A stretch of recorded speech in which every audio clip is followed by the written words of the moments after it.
মুনাফিক চিনেন তো? ভিতরে এক বাইরে আরেক, তার নাম? সবাই বলেন, ভিতরে এক বাইরে আরেক, তার নাম মুনাফিক।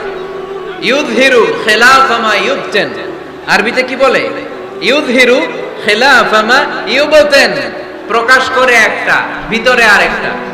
ভিতরে এক বাইরে আরেক, তার নাম? সবাই বলেন, ভিতরে এক বাইরে আরেক, তার নাম? আমরা কি মুনাফিক হতে চাই?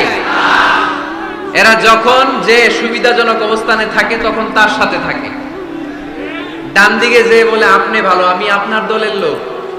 বায়ে যে বলে আরে না এটা খারাপ, আপনি ভালো, আমি আপনার দলের লোক। এরকম আছে না নাই? যখন যে ক্ষমতায় তখন তারে তেল মারে, যেদিকে বৃষ্টি আর তুফান ওইদিকে ছাতা ধরে। আছে না নাই?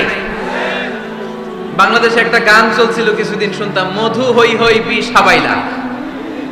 সূরাতুল মুনাফিকুনের তাফসীর বোঝানোর জন্য এটা আমার জন্য খুব সহজ ছিল। মধু হই হই বিষ হাবাইলা, বলে মধু, বলে কি? বাটির মধ্যে নিয়ে আসছে, বলে এটা মধু, বলে কি? আসলে এটা কি? জোরে বলেন। আমরা কি মুনাফিক হতে চাই? না। আমরা কি হতে চাই? মুনাফিকরা হচ্ছে এদিকেও যায় না আবার ওদিকেও যায় না, মুযাবযাবিন, they all the time long in dilemma, they don't know where to go, they don't know where to proceed, কোন দিকে যাবে জানে না, ডানেও না বায়েও না, নেহি এদার নেহি ওদার, দরমিয়ান মে সাদার বাদার। এরকম আছে না? উপর দিয়া ফিটফাট, ভিতর দিয়া সদরঘাট। সদরঘাট এখনো ফিটফাট হয় নাই। তো মুনাফিকের অবস্থা হচ্ছে উপরে ফিটফাট, ভিতরে সদরঘাট। আমরা কি মুনাফিক হতে চাই? কি হতে চাই? মুমিন হতে চাই। এই মুনাফিকের দলগুলো মদিনাতুল মুনাওয়ারাতে ওমরে ফারুককে খুব ভয় পেত। ওমরে ফারুককে দেখলে তারা থারথার করে কাঁপতো। শুধু মুনাফিকরাই নয়, খোদ ইবলিস শয়তানও সাইয়েদনা ওমরে ফারুককে দেখলে ভয় পেত।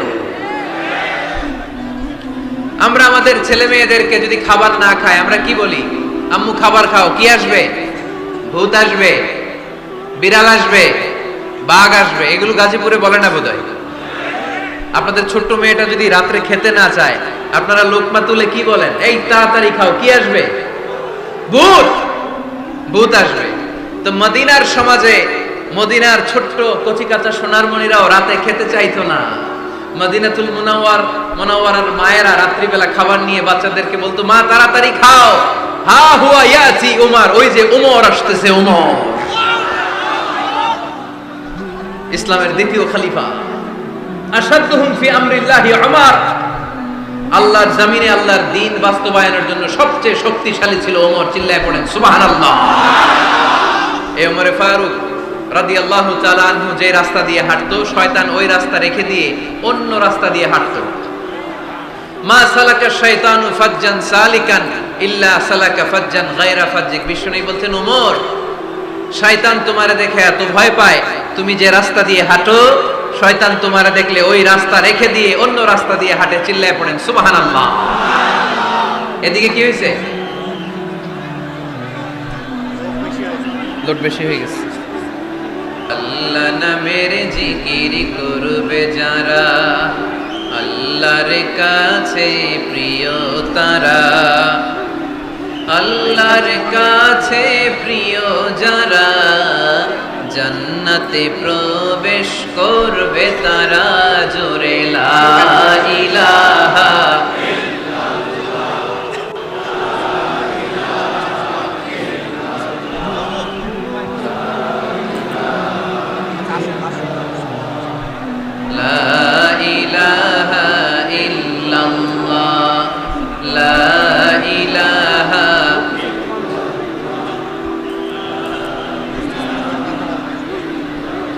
لا إله إلا الله محمد رسول الله صلى الله عليه وسلم। سيدنا عمر ফারুক মসজিদে নববীর ইমাম।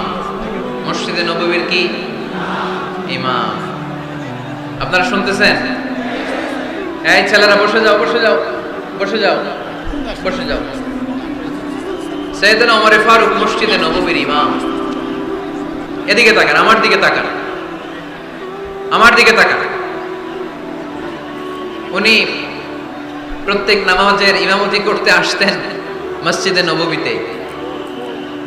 জোহরের নামাজে ইমামতি করলেন, ইমামতি করে দেখলেন নামাজ শেষ, সবাই বের হয়ে চলে যায়। এটাই ইসলামের নিয়ম, ঠিক কিনা? ফাইদা কুদিয়াতিস সালাতু ফান্তাশিরু ফিল আরদ ওয়াবতাগু মিন ফাদলিল্লাহ। নামাজের সময় খেয়ে ফেলাইছি, নামাজের সময়, কাজের সময়, নামাজের সময়, কাজের সময়। ফাইদা কুদিয়াতিস সালাত, যখন নামাজ শেষ হয়, ফান্তাশিরু ফিল আরদ, জমিনে ছড়িয়ে পড়ো। এটা ইসলামের আইন। তার মানে আল্লাহ বুঝাতে চাইলেন নামাজের সময় মসজিদে চলে যাও। নামাজ যখন শেষ হয়ে যাবে, শিক্ষক চলে যাবে স্কুলে, কৃষক চলে যাবে ফসল খেতে, মেম্বার অফ দ্য পার্লামেন্ট চলে যাবে সংসদ ভবনে, ব্যবসায়ীরা চলে যাবে শপিং মলে, ঠিক কি না? কাজে চলে যাও। ওমরে ফারুক নামাজের ইমামতি করিয়ে নামাজ শেষ করলেন, সবাই চলে গেল। ইয়ামান দেশ থেকে আসা কিছু লোক গোল হয়ে বসে আছে, জিকির আজকার করে, ইবাদত করে। এরা যায় না। এরা কি করে না? যায় না। আসরের নামাজে সাইয়েদনা ওমরে ফারুক রাদিয়াল্লাহু তাআলা আনহু নামাজের ইমামতি করলেন, নামাজ শেষ, সবাই চলে যায়, এরা যায় না। মাগরিবের নামাজের পরেও এরা যায় না, এশার সালাতের পরেও এরা যায় না। এশার পরে উনি ধরলেন, মা বালুকুম মা খাতবুকুম, হোয়াটস রং উইথ ইউ ম্যান? তোমাদের কি সমস্যা? জোহর, আসর, মাগরিব, এশা প্রত্যেক সালাতের পরে সবাই যার যার কাজে চলে যায়, তোমরা যে যাও না, বাড়ি কই? বলি ইয়ামান। তো বসে থাকো কেন? কি করো? কই জিকির করি। কি করি? কি করি? জিকির আজকার করি, তাসবিহ তাহলিল করি, ইবাদত করি। তো তোমরা যে যাও না, তোমাদের খাবার দেয় কে? খাবারের ব্যবস্থা হয় কোত্থেকে? তারা বলল, আমাদের জিকির দেখে, আমাদের বুজুর্গি দেখে আশেপাশের লোকেরা পাতিল ভরে খাবার নিয়ে আসে, ওই খাবার আমরা খাই। নাহনু আল মুতাওয়াক্কিলুনা আলাল্লাহ, আমরা আল্লাহর উপর তাওয়াক্কুল করে এখানে বসে থাকি। উমরে ফারুক বললেন, সর্বনাশ, তোমরা যদি মুতাওয়াক্কিলুনা আলাল্লাহ হও তাহলে কেমনে হবে? তোমরা তো মুতাওয়াক্কিলুনা আলাল্লাহ নাও, তোমরা হচ্ছে আল মুতাওয়াক্কিলুন বা'দুকুম আলা বা'দ, আল্লাহর উপর তাওয়াক্কুলকারী নয়। তোমরা যারা পাতিলের মধ্যে করে খাবার নিয়ে আসে তাদের উপর তাওয়াক্কুল করে বসে আছে, ঠিক কি না? তোমাদের জিকিরও চলে, আবার মাথায় টেনশনও চলে, পাতিল কি ছোট আসবে না বড় আসবে, খাবারে আমার ভাগেরটা থাকবে কি থাকবে না, টেনশন আছে না নাই? কারণ অন্যের উপর নির্ভরশীল, নিজের রান্না করে নাই, নিজে তো বাজার করে নাই, নিজের তো অ্যারেঞ্জমেন্ট বলতে কিছু নাই, আরেকজন যা দিয়ে যাবে ওইটা খাবো। খবরদার তোমরা তাদের মতো হয়ো না, যদি তাদের মতো হও তাহলে জেনে রাখো ওয়া উলাইকা লাহুম আযাবুন আযীম, তাদের জন্য আমি মর্মন্তুদ শাস্তি প্রস্তুত করে রেখেছি। যারা বিচ্ছিন্ন হয়েছে, বিরোধ করেছে, তারা কারা? ইহুদি নাসারারা। এই আয়াতের তাফসীরে কাল্লাযীনা তাফাররাকু ওয়া ইখতালাফু, যারা বিচ্ছিন্ন হয়েছে, বিরোধ করেছে, তারা কারা? মুফাসসিরিন ইকরাম বলেছেন তারা ইহুদি নাসারারা। বিষ্ণু ঈসা ইসলাম সুনানে আবু দাউদ এবং তিরমিজির হাদিসে বলেন, ইফতারাকাতিল ইয়াহুদু আলা 71 ফিরকা, ইহুদিরা 71 দল হয়েছে। ইখতিলাফ করতে করতে কয় দল? সবাই বলে নাই, কয় দল? ওয়াফতারাকাতিন নাসারা আলা 72 ফিরকা, আর নাসারারা হইছে 72 দল। আওয়াজ করে বলুন তো কয় দল? ওয়াসাতাফতারিকু হাদিহিল উম্মাহ বি73 ফিরকা, আর বিশ্বনবী আফসোস করে বলেন, আমার উম্মত হবে 73 দল। ইহুদি 71 দল, নাসারা 72 দল, আর আমার উম্মত, বুঝে থাকলে আওয়াজ করে বলেন। বিশ্বনবী বলেছেন আমার উম্মত ভাগ হবে কয় দলে?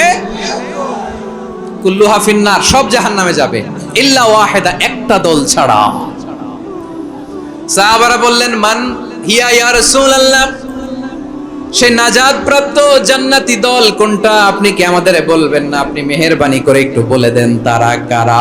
বিশ্বনবী বললেন, মা আনা আলাইহি ওয়া আসহাবি, আমি এবং আমার সাহাবারা যেই মতের উপর, যেই পথের উপর আছে, এই মত এবং পথের উপর যারা থাকবে তারাই জান্নাতের দল হয়ে যাবে। যারা আমার মত আমার সাহাবীর মত এবং পথকে অনুসরণ করবে তারাই জান্নাতে যাবে। তাহলে প্রিয় ভাইয়েরা, আমরা কি আর ইখতিলাফ করব, কাদা ছোড়াছুরি করব? তাহলে আমরা ঐক্যবদ্ধ জীবন যাপন করতে চাই, ঠিক কিনা বলেন? এবার বলেন ঐক্যের ভিত্তি কি? আমরা যে ঐক্যবদ্ধ হব কিভাবে? সবাই বলে ঐক্য চাই, ঐক্যবদ্ধ হতে চাই। ঐক্যের ভিত্তি কি বলেন? ঐক্যের ভিত্তি হচ্ছে তাওহীদ। আওয়াজ করে বলতে হবে সবাই, ঐক্যের ভিত্তি কি? যেই বলবে লা ইলাহা ইল্লাল্লাহ, ও আমার ভাই, তার জন্য আমার হৃদয়ে দরদ, মায়ামাখা দরদ, ভালোবাসা আছে না নাই? তাওহীদ। এই মুসলিম উম্মার ঐক্যের ভিত্তি তাওহীদ। পেকুয়ার ভাইরা মনে রাখেন, মেসেজগুলো মনে রাখেন। মুসলিম উম্মার ইউনিটি, ঐক্য, এটার ভিত্তি হচ্ছে তাওহীদ। যেই পড়বে লা ইলাহা ইল্লাল্লাহ, সে আমার কি? এজন্য বিষ্ণুই বলেন, মান ক্বালা লা ইলাহা ইল্লাল্লাহ, যে ব্যক্তি বলবে লা ইলাহা ইল্লাল্লাহ মুখলিসান মিন কলবিহি, অন্তর থেকে যে পড়বে লা ইলাহা ইল্লাল্লাহ, দাখালাল জান্নাহ, সে জান্নাতি হয়ে যাবে। সুবহানাল্লাহ বলেন। যেই পড়বে লা ইলাহা ইল্লাল্লাহ, সে কই যাবে? জান্নাতি হয়ে যাবে। তো এখন আমার সব ভাই যারাই লা ইলাহা পড়ছে জান্নাতে যাক, চাই কি চাই না? নাকি আপনি শুধু একাই জান্নাতে যেতে চান? একাই যেতে চান? জান্নাতে একা আমি যাব না তো ভাই, তোমাকেও জান্নাতে দলে নিতে চাই। সবাই বলেন, জান্নাতে একা আমি যাব না তো ভাই, তোমাকেও জান্নাতে দলে নিতে চাই।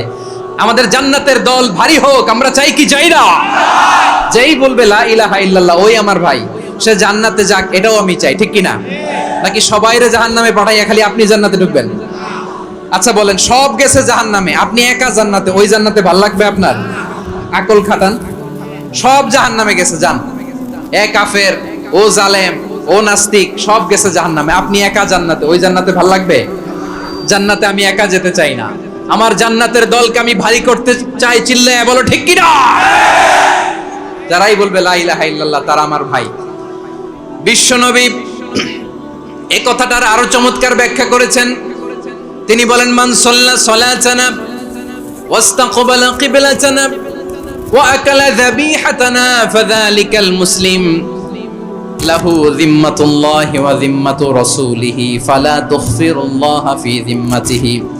বিশ্বনবী তিনটা ক্রাইটেরিয়া শুনিয়ে দিলেন। তিনি বললেন, মান সাল্লা সালাতানা, যে ব্যক্তি আমাদের মতো নামাজ পড়ে, ওয়াস্তাকবালা কিবলাতানা, আমাদের কিবলারে কিবলা মানে, ওয়াকালা যাবিহাতানা, আমাদের জবাই করা পশু খায়, ফাযালিকাল মুসলিম, সেই মুসলমান। সুবহানাল্লাহ। আমার মতো নামাজ পড়ে মানে কি? তার ডিভাইন অ্যাক্টিভিটি আমার মতো, তার ইবাদতের সিস্টেম আমাদের মতো। ওয়াস্তাকবালা কিবলাতানা মানে কি? আমার যে ডাইরেকশন তারও একই direction, to the direction of কাবা। আল্লাহু আকবার। কাবার দিকে হয়ে সে নামাজ পড়ে। আমার ডাইরেকশন তার ডাইরেকশন, আমার ডেস্টিনেশন তার ডেস্টিনেশন এক। ওয়াকালা যাবিহাতানা, আমার জবাই করা পশু খায়, সেই মুসলিম। সেই মুসলিম। লাহু যিম্মাতুল্লাহি ওয়া যিম্মাতু রাসূলিহি, তার জন্য রয়েছে আল্লাহর জিম্মা, রাসূলের জিম্মা। ফালা তুগফিরুল্লাহা ফি যিম্মাতিহি, আল্লাহর জিম্মাদারির তোমরা খেয়ানত করো না। তার মানে তোমার মুসলিম বাইরে অমুসলিম বলো না, তার জান মালের কোনো ক্ষতি তুমি করতে পারবা না। সুবহানাল্লাহ বলো। তাহলে ঐক্যের ভিত্তি বিশ্বনবীর কথা থেকে, মুখনিসৃত পবিত্র কথা থেকে আমরা পেলাম। আমার আঙ্গুলের দিকে তাকিয়ে আওয়াজ করে বলো পেকুয়ার ভাইয়েরা, ঐক্যের ভিত্তি কয়টা? আওয়াজ করে বলো কয়টা? ঐক্যের ভিত্তি হবে যে তাওহীদ, এটার ব্যাখ্যা তিনটা বলেছেন বিশ্বনবী। এক নম্বরে, যে আমাদের মতো নামাজ পড়ে, যে আমাদের কেবলারে কেবলা মানে, যে আমাদের জবাই করা পশু খায়, সেই মুসলিম। সেই কি? মুসলিম। সে আমার ভাই। তার সাথে আমার কোনো বিরোধ আছে? কথা বলো পেকুয়ার ভাইরা, বিরোধ আছে? কোনো বিরোধ নাই, কারণ আমরা এক উম্মাহ, আমরা সবাই এক উম্মাহ। সবাই আওয়াজ করে আমার সাথে বলেন তো, এক উম্মাহ। এগুলো মুখস্থ করতে হবে আমাদের। আওয়াজ করে সবাই বলো, কেউ বাকি থাকবে না, বলো এক উম্মাহ। রব্বুল আলামিন বলেন, ইন্না হাযিহি উম্মাতুকুম উম্মাতান ওয়াহিদাতান ইন্না হাযিহি উম্মাতুকুম উম্মাতান ওয়াহিদাতাম ফাআনা রাব্বুকুম ফা'বুদুন। নিশ্চয়ই তোমাদের এই উম্মাহ হচ্ছে এক উম্মাহ, উম্মাতান ওয়াহিদা, এক উম্মাহ। আমি তোমাদের এক রব, আমি এক আল্লাহর ইবাদত করো, আমি ছাড়া কারো ইবাদত করো না। আদেশটা কার? তাহলে আমরা সবাই মিলে কয় উম্মাহ? শুধু এক উম্মাই না, শুধু আমরাই না, আমাদের সবার দিন একটা। আওয়াজ করে বলো, কয়টা? বিশ্বনবী বলেন, আল আম্বিয়া ইখওয়াতুন লিআল্লাত, নবীরা হচ্ছে বইমাত্রেও ভাইয়ের মতো। উম্মাহাতুহুম শাত্তা ওয়া দীনুহুম ওয়াহিদ, নবীরা হলো বইমাত্র ভাইয়ের মতো। অর্থাৎ নবীদের মা ভিন্ন, বাবা এক, মানে নবীদের শরীয়ত ভিন্ন, কিন্তু দিন একটা। আমাদের দিন কয়টা? আমাদের প্রভু এক, এক নবীর উম্মাত, জীবন বিধান এক, ঐশী বাণী কোরআন। আমাদের প্রভু এক, এক নবীর উম্মাত, জীবন বিধান এক, ঐশী বাণী কোরআন। তবে কেন এক নও হে মুসলমান? এক হও করিয়া হবান। বাইতুল্লাহ এক, আওয়াজ করে বলো, আমাদের বাইতুল্লাহ কয়টা? বাইতুল্লাহ এক, মাদিনা শরীফ এক, ওহদ পাহাড় এক, বদরের মাঠ এক। একটা তো জীবন আর মরণ যে একটাই, এক সাথে মিলে মিশে একটাই প্রাণ। তবে কেন এক নও হে মুসলমান? এক হও করিয়া হবান। সবাই মিলে, আমাদের প্রভু এক, জীবন বিধান এক, ঐশী বাণী কোরআন। একসাথে, আমাদের প্রভু এক, জীবন বিধান এক, ঐশী বাণী কোরআন। তবে কেন এক নও হে মুসলমান? এক হও করিয়া হবান। আওয়াজ করে পড়েন আল্লাহু আকবার। আমার কলিজার টুকরা পেকুয়ার ভাইরা মাশাআল্লাহ এখন অনেক শান্ত হয়েছে। বলেন, আমরা কয় উম্মাহ? এই যে শাহাদাত, সাব্বাবা আঙ্গুলি উপরের দিকে উঁচু করে আওয়াজ করে বলো, আমরা কয় উম্মাহ? আওয়াজ করে বলো, আমরা কয় উম্মাহ? মাশাআল্লাহ, আমরা এক উম্মাহ, এক উম্মাহ আমরা। খবরদার, গোটা বিশ্ব আমাদের এই আঙ্গুলি দেখেছে, আমরা এক উম্মাহ। শুধু আমরা এক উম্মাই না, আমরা এসেছি এক উৎস থেকে। কয় উৎস? ফ্রম অ্যাডাম এন্ড ইভ, আদম এবং হাওয়া, উনার সন্তান আমরা। তার ছেলে মেয়ে থেকে, তার ছেলে মেয়ে থেকে, তার ছেলে মেয়ে থেকে আমি। তার মানে রাস্তাঘাটে এদিকে সেদিকে যাকেই দেখি সে আমাদের এই বিরাট পরিবারের কেউ না কেউ। চিল্লায় বলেন ঠিক কিনা? এই যে যারা বসে আছে, আমরা কোনো না কোনো ভাবে তো আত্মীয়। কি বলেন? কারণ আদি পিতাকে সবাই বলে না, আদি পিতাকে, আদি মাতাকে হাওয়া আলাইহিস সালাম। তার মানে আমরা উম্মাহ এক, আমাদের উৎস মানে এক অরিজিন থেকে আমরা এসেছি। সূরাতুল হুজরাতে আল্লাহ চমৎকার ভাবে বলেছেন, এবং এই আয়াতটা দিয়ে 2022 সালে ফিফা ওয়ার্ল্ড কাপ কাতারে শুরু হয়েছে। দেখেন কাতার কি স্মার্টলি গোটা বিশ্বকে এক উম্মার কনসেপ্ট দিয়েছে। সুবহানাল্লাহ পড়েন। সূরাতুল হুজরাত আল্লাহ বলেন, ইয়া আইয়ুহান নাসু ইন্না খলাকনাকুম মিন যাকারিন ওয়া উনসা وجعلناكم شعوبا وقبائل لتعارفوا إن أكرمكم عند الله أتقاكم إن الله عليم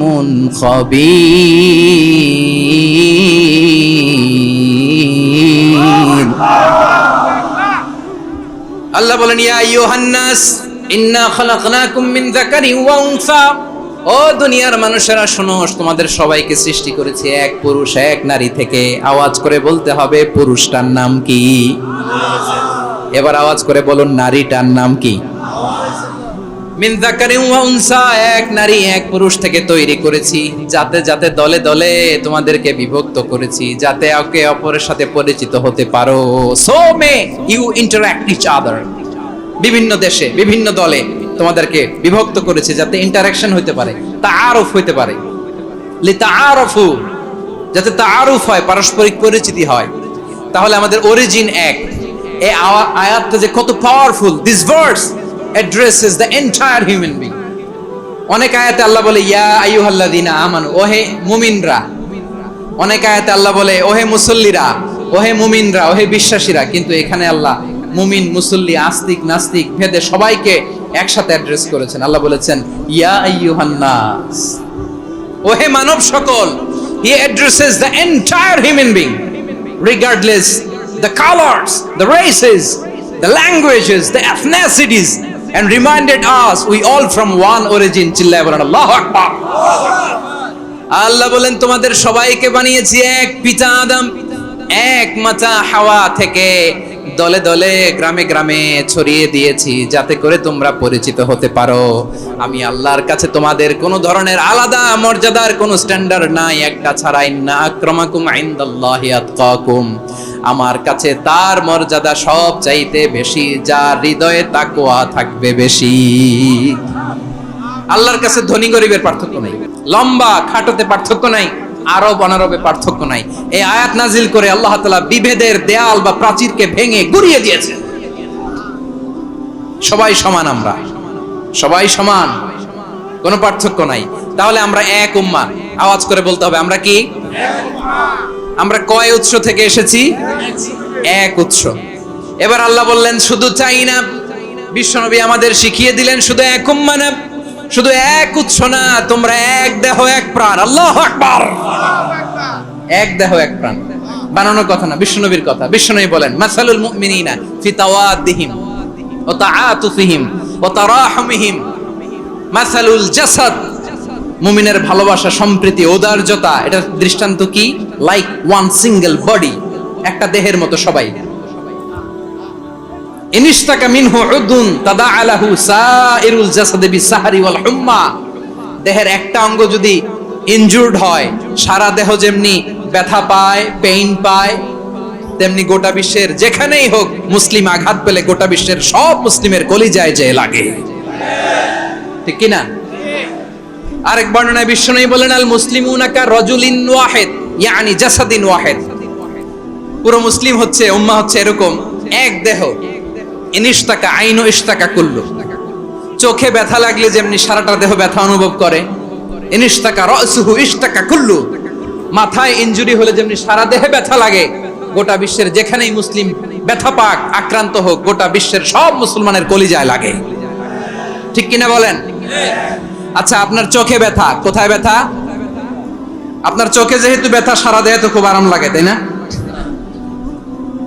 আপনার প্রচন্ড মাথা ব্যথা মাঝে মাঝে হয় না আমার ভাইয়েরা? মাথা ব্যথা হয় না আপনাদের? প্রচন্ড মাথা ব্যথা, তো সারা দেহটা তো খুব আরামে আছে না? নাকি চোখে ব্যথা লাগলে, ইনজুরি হলে সারা দেহ সেই ব্যথা অনুভব করে? মাথায় ব্যথা হলে সারা দেহ সেই ব্যথা অনুভব করে কি করে না? ঠিক অনুরূপ ভাবে কাশ্মীরে আমার মুসলিম ভাইরা আক্রান্ত হলে আমাদের হৃদয়ে রক্তক্ষরণ হয় কি হয় না? ফিলিস্তিনে আমার ভাইদের উপর যখন বম্বিং হয়, আমাদের চোখ বেয়ে দাঁড় দাঁড় করে পানি ঝরে কি ঝরে না? আমার রোহিঙ্গা মুসলিম ভাইরা যখন কাঁদে, তাদের সাথে আমরাও কাঁদি কিনা? কেন কাঁদি? কারণ এক দেহ। কথা বোঝে নাই? আওয়াজ করে বলেন এক দেহ, এক উৎস থেকে এসেছি, আমরা এক দেহ। আমরা কি? এক দেহ এক প্রাণ। আওয়াজ করে বলুন এক দেহ এক প্রাণ। তাহলে আমরা এক উম্মাহ, এক উৎস, এক দেহ এক প্রাণ। এবার বিশ্বনবী বলেন তোমাদের মধ্যে সম্পর্কটা কেমন হবে জানো নাকি? বিশ্বনবী বললেন সম্পর্কটা কেমন হবে মুমিন ভাইদের মধ্যে? সম্পর্ক কেমন শুনে নাও। আল মুমিনু লিল মুমিনি কাল বুনিয়ান, আল মুমিনু লিল মুমিনি কাল বুনিয়ান ইয়াশুদ্দু বাদুহু বাদা। মুমিনরা হলো বিশাল একটা দেয়ালের মতো, প্রাচীরের মতো, যাদের সম্পর্ক মজবুত সম্পর্ক, যাদের বন্ধন সুদৃঢ় বন্ধন, ইস্পাত কঠিন দেয়ালের মতো, সীসা ঢালা প্রাচীরের মতো আমাদের সম্পর্ক। পড়েন সুবহানাল্লাহ। হৃদয় ঠান্ডা লাগে না? আমি বলতে যেই তো আমার কলিজা ঠান্ডা হয়ে যাচ্ছে। আমরা যে ভাই ভাই, আমাদের সম্পর্কটা কেমন? বিষ্ণু বলেন তোমাদের সম্পর্ক বড্ড মজবুত সম্পর্ক, তোমাদের বন্ধন বড় সুদৃঢ় বন্ধন, এটা ইস্পাত কঠিন দেয়ালের মতো, সীসা ঢালা প্রাচীরের মতো, সীসা ঢালা প্রাচীরের মতো তোমাদের বন্ধন। একটা দেয়াল প্রাচীর যেমনি একটা part, one part strengthen the other part, তেমনি আমরা এক পার্ট আরেক পার্টকে হেল্প করি, সহযোগিতার হাত বাড়িয়ে দেই। বিশ্বনবী সবশেষ একটা উদাহরণ দিলেন। উদাহরণ কি দিলেন? ওয়াশাব্বাকা বাইনা আসাবিহি। আমার আঙ্গুলগুলো দেখতেছেন? এদিকে কয় আঙ্গুল, এদিকে কয় আঙ্গুল, মোট কয় আঙ্গুল? বিশ্বনবী বলেন ওয়াশাব্বাকা বাইনা আসাবিহি, এই ডান হাতের 5 আঙ্গুল বাম হাতের 5 আঙ্গুলের ভিতরে সবাই এরকম ঢুকান তো, ঢুকে এরকম চাপ মারেন, এবার দেখেন মজবুত কিনা। সুবহানাল্লাহ পড়বেন না? বিশ্বনবী বললেন ডান হাতের 5 আঙ্গুল বা হাতের 5 আঙ্গুলের মধ্যে ঢুকিয়ে দিলে যেমন শক্ত আর মজবুত, মুমিন ভাইদের মধ্যে সম্পর্ক এমন মজবুত। পড়েন সুবহানাল্লাহ। এরকম 5 আঙ্গুল ঢুকিয়ে এরকম শক্ত করেন, এরকম মজবুত। আল মুমিনু লিল মুমিনি কাল বুনিয়ান ইয়াশুদ্দু বা'দুহু বা'দা ওয়া শাব্বাকা বাইনা আসাবিহি। তাহলে আমরা এক উম্মাহ,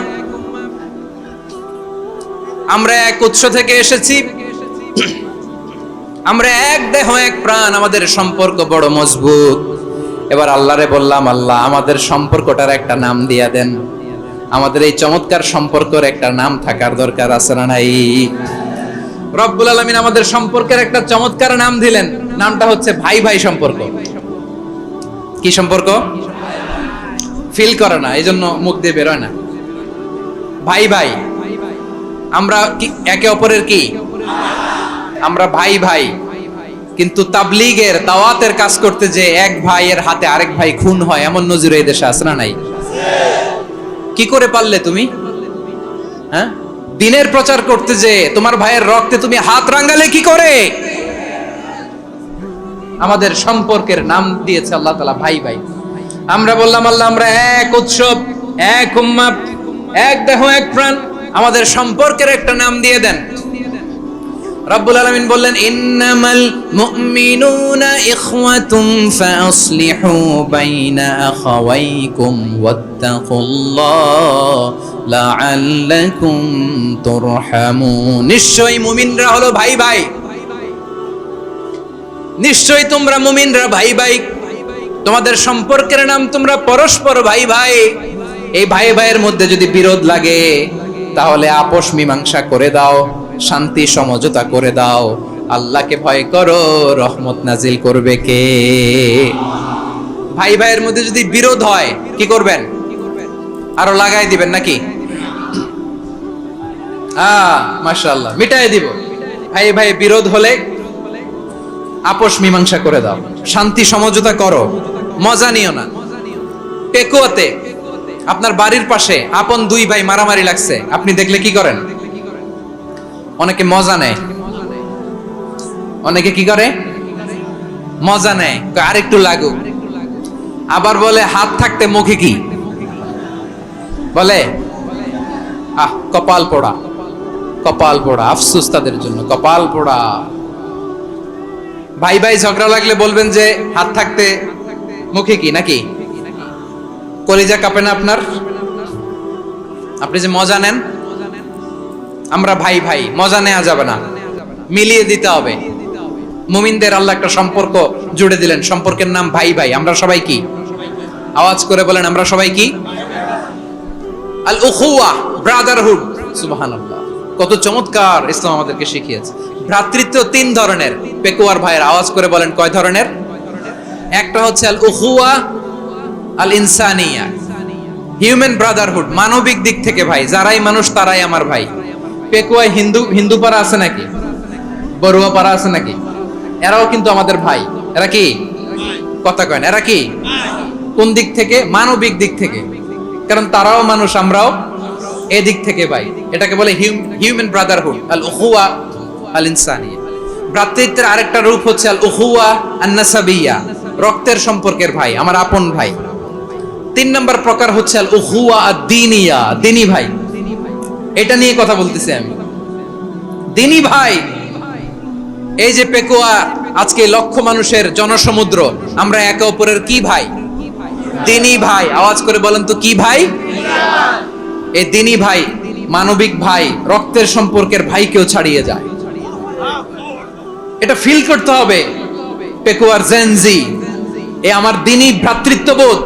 ফিলিস্তিনে বোমা ফুটলে যে আমি তাহাজ্জুদের জায়নামাজে কাঁদি, কাশ্মীরের ভাইরা আক্রান্ত হলে যে আমার বুক ফেটে কান্না আসে, কারণ আমরা দিনী ভাই। আমরা কি ভাই? দিনী ভাই। এই বসো, বসো। সম্পর্কের দিক থেকে এটা সবচেয়ে মজবুত। এটা আমাদেরকে ফিল করতে হবে। সম্পর্কের দিক থেকে এটা কি সবচেয়ে মজবুত? দিনী ভাই। বদরের প্রান্তর, এদিকে কোরাইশরা, এদিকে মুসলিমেরা। কোরাইশের মধ্যে, কোরাইশ গোষ্ঠীর মধ্যে অনেকে আছে বাবা, তার কলিজার টুকরা ছেলে মুসলিম সেনাবাহিনীর এদিকে দাঁড়ানো, মুখোমুখি দুইটা ব্যাটালিয়ন সেনাবাহিনী, কোরাইশদের বাহিনী, মুসলিম বাহিনী। কোরাইশদের এখানে বাবা, এখানে ছেলে। কোরাইশদের এখানে ছেলে, এখানে বাবা। ইসলাম তাদেরকে পৃথক করেছে। আর মুসলিম সেনাবাহিনীর মধ্যে কেউ কাউরে চিনে না। কেউ আনসার, কেউ মুহাজির, কেউ ছোট, কেউ বড়, কেউ দাস, কেউ মালিক, সব মিলেমিশে একাকার। কিসে তাদেরকে আবদ্ধ করলো? এই দ্বীনি ভ্রাতৃত্ব। চিল্লায় বলো ঠিক কিনা? এজন্য আল্লাহ বলেন, ইন্নামাল মুমিনুনা ইখওয়াতুন ফাসলিহু বাইনা আখাওয়াইকুম ওয়াত্তাকুল্লাহা লাআল্লাকুম তুরহামুন। খবরদার শুনে রেখো, তোমরা মুমিনরা হলো ভাই ভাই। পেকুয়ার ভাইরা, আওয়াজ করে বলো আমরা কি? আরো জোরে বলো আমাদের সম্পর্ক কি? ভাই ভাই সম্পর্ক। ফাসলিহু বাইনা আখাওয়াইকুম, যদি ভাইয়ে ভাইয়ে বিরোধ হয় মজা নিও না। মুখ থাকতে, হাত থাকতে মুখে কি এমন মন্তব্য করো না, আরো লাগিয়ে দিতে যেও না। মিলিয়ে দাও, শান্তি সমঝোতা করে দাও, কারণ তোমরা সবাই হলে দিনী ভাই। আমরা কি? দিনী ভাই। মিলিয়ে দিবেন। আমার পেকুয়ার ভাইরা, দুইজন ঝগড়া লাগলে মিলিয়ে দিলে যে কত সওয়াব, এটা আমরা অনেকে জানি না। দুইজন ঝগড়া লাগছে, আচ্ছা আপনাদের কোথাও এলাকায় আগুন লাগলে আপনারা কি ঢালেন? পানি। অনেকে ওই জায়গায় তেল ঢালে। এরকম ডাকাইতে আছে না নাই? আগুন নিভানোর জন্য ঢালতে হবে কি? একদল এখানে কি ঢালে? আল্লাহ তাআলা এরকম মাইন্ডসেটের, মানসিকতার হওয়া থেকে আমাদেরকে তুমি বাঁচাও। ঝগড়া লাগলে মিলিয়ে দিবেন। কি করবেন? 3 জায়গায় প্রয়োজনে মিথ্যা বলা যায়। কয় জায়গায় মিথ্যা বলতে? তাওরিয়া, মানে কথা একটু ঘুরিয়ে বলবেন। 1 নাম্বার, আপনার ওয়াইফকে খুশি করার জন্য, সে একটু এরকম না বলে একটু কৌশল করে বললে খুশি হবে, ওটা বলা যায়। 2 নাম্বার, জীবন মরণের ব্যাপার, জান বাঁচানোর জন্য একটু কৌশল করে ঘুরিয়ে বললেন, এটা জায়েজ। 3 নাম্বার, দুইজন ঝগড়া লাগছে, তাদেরকে মিলিয়ে দেওয়ার জন্য কৌশল করে একটু মিথ্যা বলা, ঘুরিয়ে বলা জায়েজ। দুইজনের মধ্যে দেখলেন যে সম্পর্ক খারাপ, তো একজনরে বললেন, ভাই সে তো ওই দিন আপনার ব্যাপারে অনেক প্রশংসা। কি আমার ব্যাপারে প্রশংসা? তার সাথে তো আমার মারাত্মক সম্পর্ক। কি বললো? এই বললো আপনি নাকি এই করছেন, ওই করছেন, অনেক প্রশংসা। লোকটার মন খুশি হয়ে যাবে তার ব্যাপারে, ঠিক কিনা? আবার তার সাথে যার ঝগড়া, ওরে যে বলুন, ভাই ওই দিন তো সে আপনার অনেক অ্যাপ্রিসিয়েশন করলো, অনেক। সে তো অবাক, কি রে বলে কি? আমার এই যে দুইজনের ব্যাপারে দুইজনের একটু ভালো ভালো কথা বলে দিচ্ছেন, একদিন দেখবেন রাস্তা দিয়ে হাঁটার সময় একে অপরকে সালাম দিয়ে ফেলছে, সালাম দিয়ে বুকে জড়ায় ধরছে, আছে না নাই? আবার মিলমিশ হয়ে গেছে। কিন্তু আমাদের স্বভাব হইলো, দুই প্রতিবেশী যদি একসাথে বসে একসাথে হাঁটে, দূর থেকে দেখলে আমাদের জ্বলে, আছে না নাই? ঘটনা কি? এই দুইটার মধ্যে এত মিল কে? এই দুইটার মধ্যে গিরিঙ্গি লাগানো যায় কিভাবে? হ্যাঁ, এই বন্ধুত্ব, ফ্রেন্ডশিপ নষ্ট করা যায় কিভাবে? এরকম মানুষের কথা সবার না, আমাদের অনেকের মধ্যে আছে না নাই? আল্লাহর কাছে তওবা করেন, এই মানসিকতার যেন আমরা না হই। আমরা মিলিয়ে দিব। কানগুলো খরগোশের কানের মতো খাড়া করে শুনুন পেকুয়ার ভাইরা। বিশ্বনবী বলেন, আলা উখবিরুকুম বিআফদাল দারাজা, আলা উখবিরুকুম বিআফদাল মিন দারাজাতিস সিয়ামি ওয়াস সালাতি ওয়াস সাদাকা। হে আমার উম্মতেরা, নামাজ, রোজা, দান, দেখেন নামাজ, রোজা, দানের চেয়েও বড় কোনো শ্রেষ্ঠ ইবাদতের কথা আমি কি তোমাদের বলবো না? সাহাবারা তো অবাক, বলে কি নামাজের চেয়ে বড় ইবাদত, রোজার চেয়ে বড়, দান করার চেয়ে বড় ইবাদত? সাহাবীরা বললেন, বালা ইয়া রাসূলুল্লাহ। নবী বলেন, বিশ্বনবী বললেন, নামাজের চেয়েও বড়, রোজার চেয়েও বড়, যাকাতের চেয়েও বড়, সাদাকার চেয়েও বড় একটা ইবাদত আছে, আমি কি তোমাদের বলবো না? সাহাবারা বললেন, ইয়া রাসূলুল্লাহ, বালা, অবশ্যই বলবেন, সেটা কি? বিশ্বনবী বললেন, ইসলাহু যাতিল বাইন। দুইজন যখন ঝগড়া লেগেছে, তোমার দুই ভাই যখন ঝগড়া লেগেছে, এই দুইজনের মধ্যে বিরোধ মিটিয়ে মীমাংসা করে দেয়া হচ্ছে সবচাইতে সেরা কাজ। দুইজন ঝগড়া লাগছে, ইসলাহু যাতিল বাইন, দুইজনের মধ্যে মিলিয়ে দেয়া, এটা নামাজ, রোজা, সাদাকার চেয়ে বেশি সওয়াব। সুবহানাল্লাহ, এত আস্তে, হ্যাঁ? ওয়াত্তাকুল্লাহ ওয়া আসলিহু যাতা বাইনিকুম, সূরা আনফাল। আল্লাহ বলেন, আল্লাহরে ভয় করো, ঝগড়া লাগলে মজা নিও না, ওয়াত্তাকুল্লাহ, আল্লাহরে ভয় করো, ফাসলিহু যাতা বাইনিকুম, মিলিয়ে দিও। তাহলে আমরা মিলায়ে দিব, রাজি আছেন তো? তাহলে আমরা এক উম্মাহ, এক উৎস থেকে এসেছি, এক দেহ এক প্রাণ, আমাদের সম্পর্ক বড় মজবুত, সীসাঢালা প্রাচীরের মতো, কেউ টলাতে পারে না, কেউ ভাঙতে পারে না, ঠিক কি না? আবার আমাদের সম্পর্ক হলো ভাই ভাই, আমরা ঐক্যবদ্ধ থাকার জন্য দুনিয়ায় এসেছি। কেমন করে ঐক্যবদ্ধ থাকতে হয় দুনিয়াবাসীর শেখানোর জন্য এসেছি। আল্লাহ বলেন, ও নবী, শুধু মুসলমানের মধ্যেই ঐক্য করলে হবে না, প্রয়োজনে ইহুদি নাসারাদের সাথে ঐক্য গড়ে তোলো। কথা শুনতেছেন? প্রয়োজনে আহলে কিতাবদের সাথে ঐক্যবদ্ধ হওয়ার আদেশ দিয়েছে কে? সবাই বলতে হবে, আওয়াজ করে বলেন। আহলে কিতাব, ইহুদি নাসারাদের সাথেও প্রয়োজনে ঐক্যবদ্ধ হওয়ার ঘোষণা দিয়েছে কে? বিশ্বনবী মক্কা থেকে মদিনায় হিজরত করতে গেছেন, ওখানে ইহুদিদের সাথেও কোয়ালিশন করেছেন। সুবহানাল্লাহ পড়বেন না? বনু কাইনুকা, বনু নাদির, বনু কুরাইজা, এই তিনটা দলের সাথে বিশ্বনবী কোয়ালিশন করেছেন একসাথে। কিন্তু তাদের বিশ্বাসঘাতকতার কারণেই তারা বহিষ্কৃত হয়েছে মদিনা থেকে। বিশ্বনবীর এখানে কোনো দোষ নাই, বিশ্বনবী ঐক্যবদ্ধ হতে চেয়েছেন।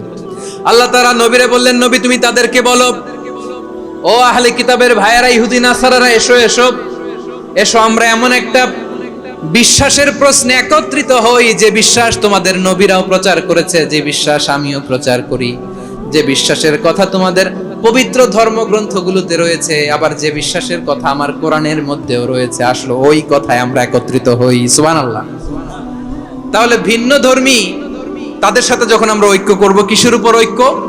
একটা কমন ফেইথ, একটা মৌলিক বিশ্বাসের উপর ঐক্য। আল্লাহ তাআলা বলছেন, কুল ইয়া আহলাল কিতাবি তাআলাউ ইলা কালিমাতিন সাওয়াইম বাইনানা ওয়া বাইনাকুম আল্লা না'বুদা ইল্লাল্লাহ ওয়া লা নুশরিকা বিহি শাইআ ولا يتخذ بعضنا بعضا أربابا من دون الله فإن تولوا فقولوا اشهدوا بأننا مسلمون। পড়েন আল্লাহু আকবার।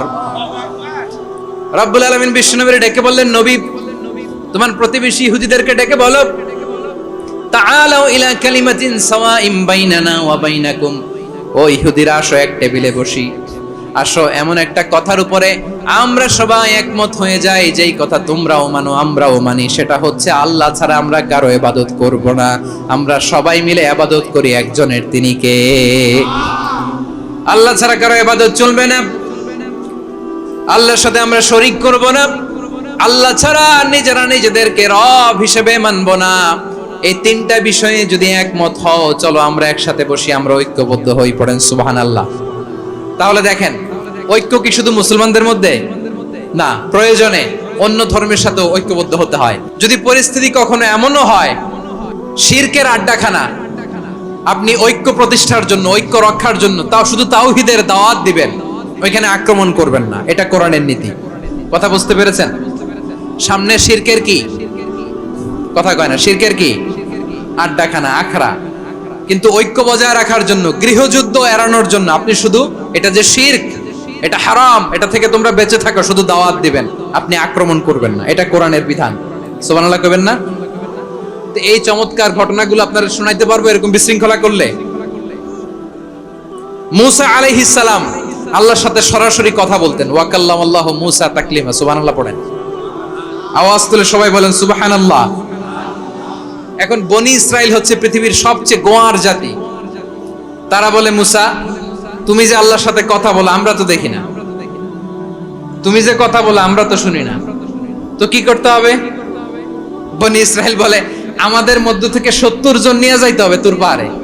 ওরা আয়সা যদি কয় হ্যাঁ আমরা শুনছি, তাহলে বিশ্বাস করবে। কত বড় ডাকাত দেখছেন বনি ইসরাইল।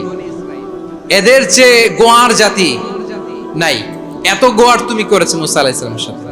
তুমি যে আল্লাহর সাথে কথা বলে আমরা তো দেখি, কি করব? 70 জন আমাদের বন্ধু বান্ধব যে যদি দেখে, তারা বললে ওকে আসো, 70 জন আসো। 70 জন নিয়ে গেল। মুসা আলাইহিস সালাম হারুন আলাইহিস সালামকে খেলাফা দিয়ে গেলেন, আল্লাহ ওনাকে নবী বানালেন। মুসা আলাইহিস সালাম বললেন, হারুন খবরদার, বনি ইসরাইলের মধ্যে তাওহীদের বাণী প্রচার করবা, ঐক্য ধরে রাখবা, বিচ্ছিন্ন হতে দিবা না। চলে গেছে। এইদিকে বনি ইসরাইলের এক দুষ্ট লোক ছিল, নাম সামিরি। কি নাম? সামিরি। সে সবাইরে বলল তোমাদের স্বর্ণগুলো ফালাও। স্বর্ণগুলো ফেললো। বনি ইসরাইলের স্বর্ণগুলোকে গলিয়ে সে একটা গরুর বাচ্চা বানালো। গোবৎস। কিসের বাচ্চা? দেখেন গরুর পূজা কিভাবে শুরু হয় পৃথিবীতে প্রথম।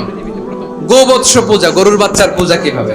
সে স্বর্ণ গলি গরুর বাচ্চা করে, জিবরাইল আলাইহিস সালাম যে জমিনে এসেছিলেন, ওই ফেরেশতার পায়ের নিচের একটু মাটি সে বুদ্ধি করে প্যাকেটে রেখে দিয়েছিল।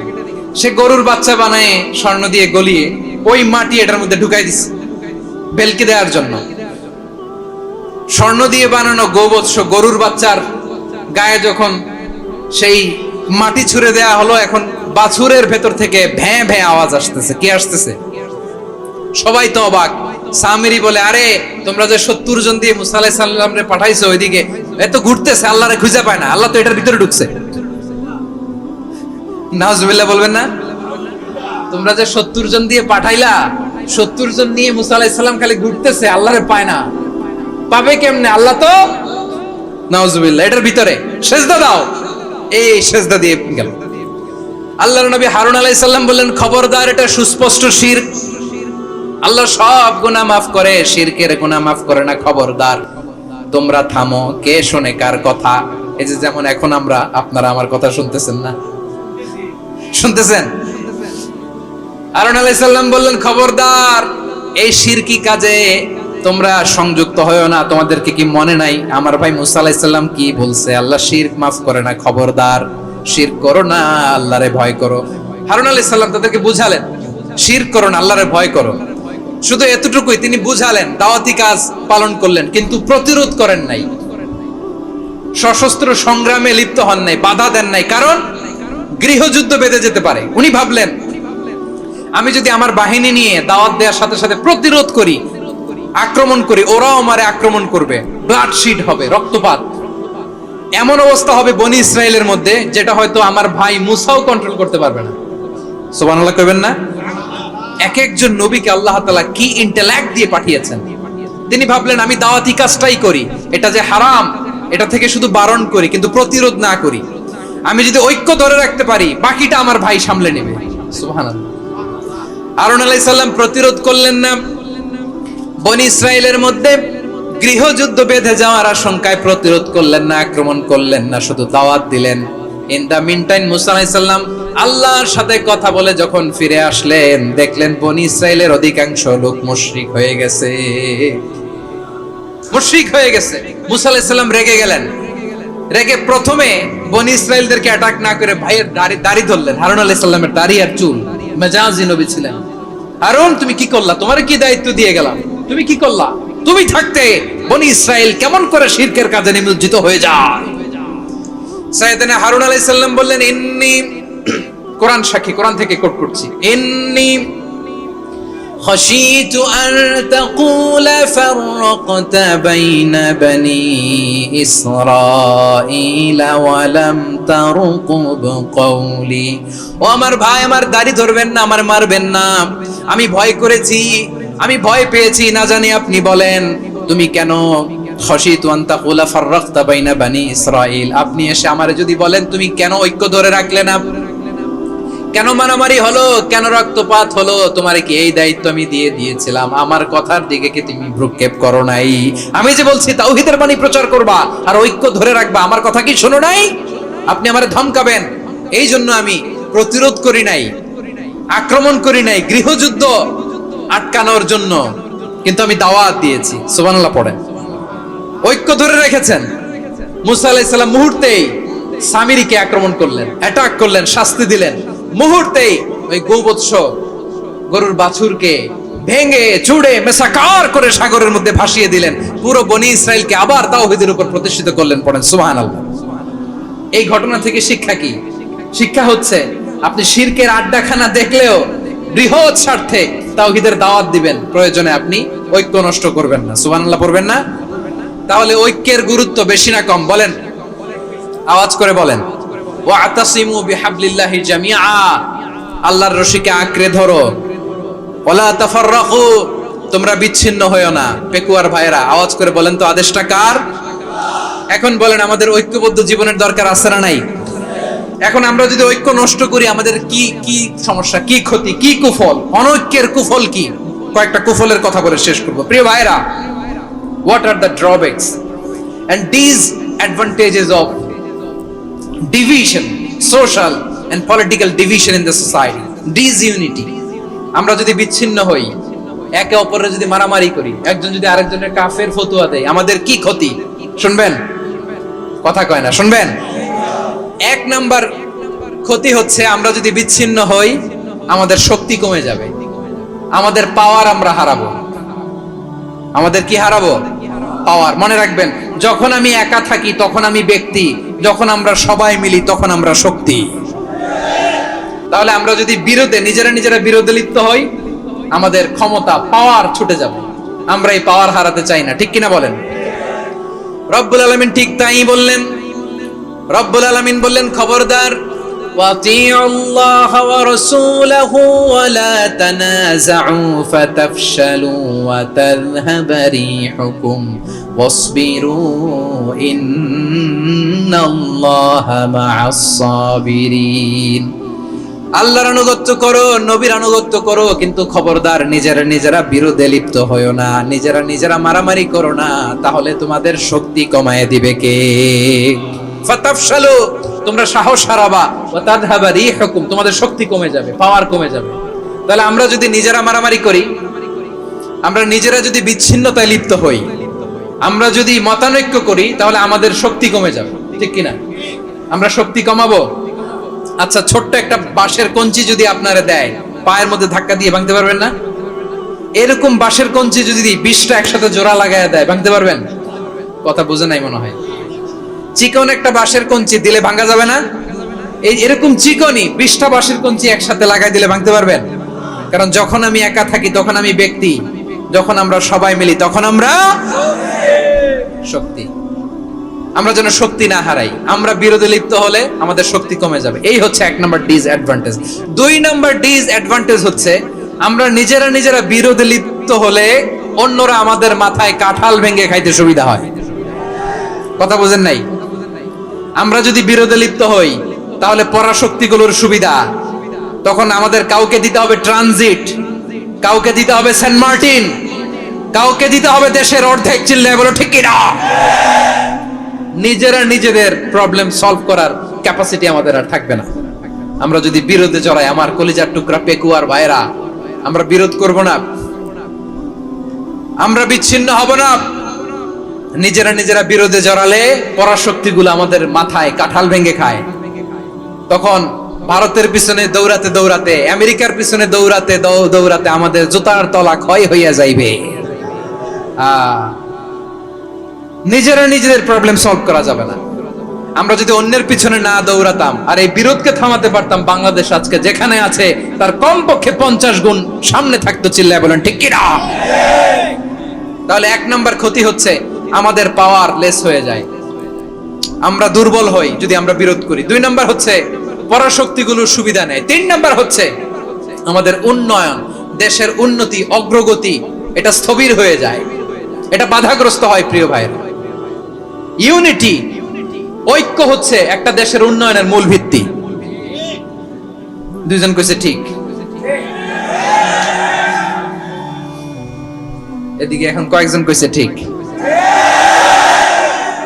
ঐক্য হচ্ছে একটা দেশের, জাতীয় ঐক্য হচ্ছে কোন দেশের উন্নয়ন, অগ্রগতির মূল ভিত্তি, ঠিক কিনা বলেন? ইউনিটি অফ এ কান্ট্রি, এটা হচ্ছে একটা সাস্টেইনেবল ডেভেলপমেন্ট, সোশ্যাল স্ট্যাবিলিটির জন্য এটা অনেক গুরুত্বপূর্ণ। এজন্য বিরোধের কোনো স্থান আমরা দিব না, আমরা ঐক্যবদ্ধ থাকবো ইনশাআল্লাহ বলেন। আর কখনো কাউরে কাফের বলে গালি দিবেন? তুই জাহান্নামী বলবেন? ঝগড়া লাগলে লাগাই দিবেন? তাহলে কি করবেন? মিলায় দিব। আওয়াজ করে বলেন কি করব? প্রিয় ভাইরা, এই বিরোধ গত 50 বছর তো আমরা দেখেছি, ধর্মীয় অঙ্গন বলেন, সামাজিক অঙ্গন বলেন, রাজনৈতিক অঙ্গন বলেন, এই বিরোধ আমাদেরকে শেষ করে দিয়েছে। এই 24-এর ছাত্র নাগরিক অভ্যুত্থানের পরেও যদি সেই বিরোধ আমাদেরকে খায়, তাহলে এতগুলো তাজা জেনজির রক্ত বৃথা যাবে। চিল্লায় বলো ঠিক কিনা? আমরা এই রক্তগুলো কি বৃথা দিতে চাই না, বৃথা যেতে দিতে চাই না। আমরা ঐক্যবদ্ধ থাকতে চাই। রাজি আছেন? আমরা আর কাদা ছড়াছড়ি করব না। অনেক হয়েছে, আর না। এবার কাজে ওখানে হালাল রেস্টুরেন্টগুলো খুঁজে, কারণ মুসলিম, তার হালাল খাইতে হবে। তো সে ওয়াইন খায় না, পর্ক খায় না, কারণ ইসলামে এটা হারাম। আবার অনেক হিন্দু কর্মচারী, সে আবার গরুর গোশত খায় না, কারণ কি তার ধর্মে ওইটা হারাম। কিন্তু এই মুসলিম কর্মচারী, হিন্দু কর্মচারী দুইজনের নির্বিশেষে মাশাআল্লাহ ঘুষ খায়। এরকম হয় না? দেখেন, মুসলিম ওয়াইন খায় না, পর্ক খায় না, তার ধর্মে হারাম। আমার হিন্দু ভাই গরুর গোশত খায় না, এটা তার ধর্মে হারাম। কিন্তু ঘুষ আবার দুই ধর্মে হালাল নাকি? হ্যাঁ, হালাল না। তার মানে ওই যে pick and choose, you got the point, right? Pick and choose করেছে যে আমার ধর্মের এই এই নিয়ম আমি মানবো, কারণ এটা আমার জন্য খুব ফ্লেক্সিবল, এটা খুব ভালো লাগে। কিন্তু যেটা কঠিন হয়ে যাচ্ছে, যেটা তার বিরুদ্ধে দাঁড়াচ্ছে, ওইটা সে মানে না। তাহলে পিক এন্ড চুজ করার কোনো সুযোগ। আমরা আমাদের গোটা জীবনকে হালাল দিয়ে সাজাইতে হবে, তাহলে your lifestyle will be Islamic lifestyle. এই কথাটা কি বুঝতে পেরেছেন? তাহলে ইউর ফুড শুড বি হালাল, ইউর ড্রিঙ্ক শুড বি হালাল, ইউর ফ্যাশন শুড বি হালাল, ইউর ইনকাম শুড বি হালাল, ইউর এন্টারটেনমেন্ট শুড বি হালাল, even your relationship should be হালাল। ব্যাপার কি? এটার এত আওয়াজ বেড়ে গেল।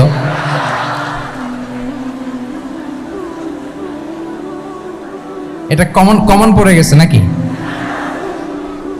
আচ্ছা বলেন, হালাল রিলেশনশিপ কোনটা বলেন? এই যে, এই তো আসল জায়গায় হাত দিছি বোধহয়। আমাদের শিক্ষার্থী বন্ধুদের মধ্যে বিবাহিত আছি আমরা? হ্যাঁ, কারা কারা আছে দেখি তো।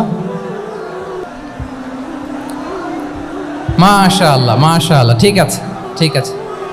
আমাদের বোনরা উপরে আছেন, মাশাআল্লাহ, অনেকে হাত তুলেছেন, আলহামদুলিল্লাহ। এই তো আমাদের যারা হাত তুলছেন তাদের জন্য একটা তাকবীর দেই আমরা, আল্লাহু আকবার। এই যে আপনারাই বলেছেন, আমার কোনো লিগ্যাল অপিনিয়ন দেওয়ার প্রয়োজন হচ্ছে না, যে হালাল রিলেশনশিপ হচ্ছে বিয়ে। তাহলে বিয়ের বাইরে যদি আমার কোনো রিলেশনশিপ থাকে, হালাল না হারাম?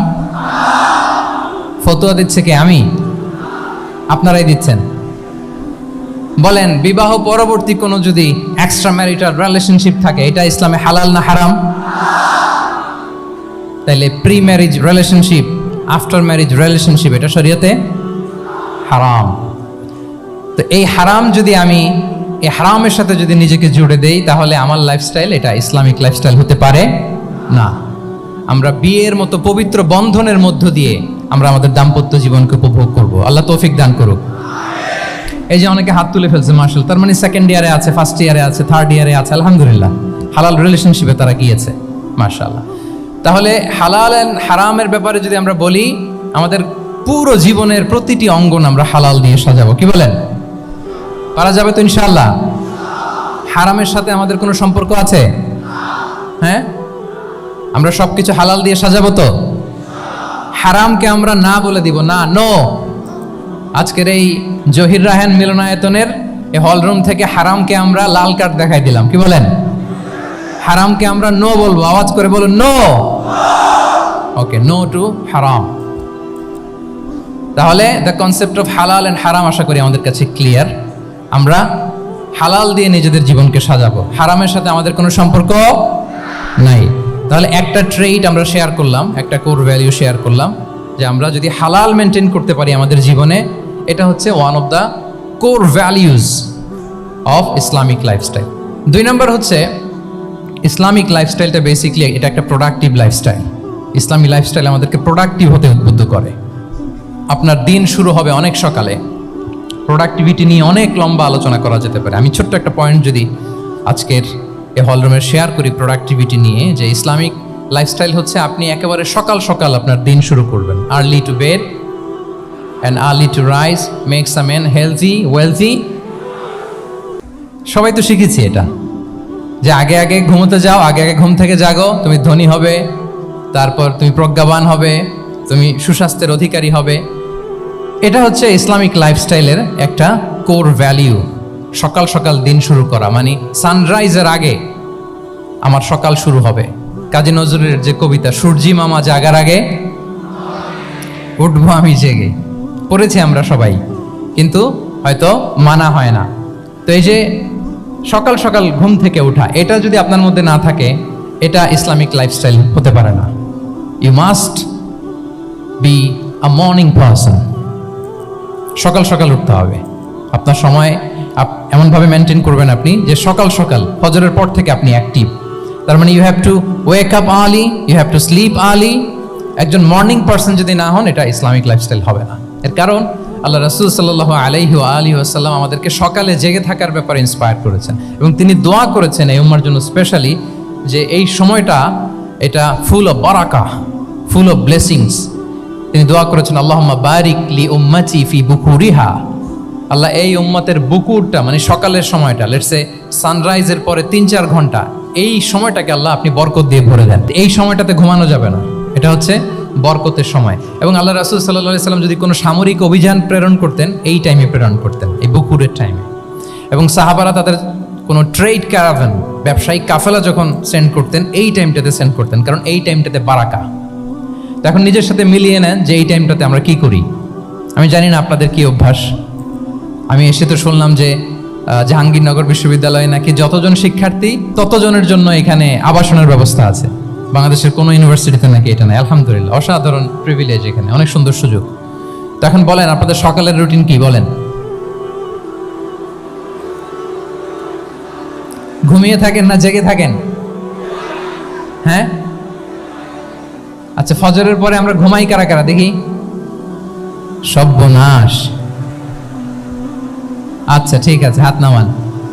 আচ্ছা, ফজরের পরে আমরা একটু এক্সারসাইজ করি, পড়াশোনা করতে বসি কারা কারা? মাশাআল্লাহ, আছে কিছু, ঠিক আছে, হাত নামান। এবার 2 বারের 1 বারও যারা হাত তোলেননি তারা হাত তোলেন। আপনারা কি করেন?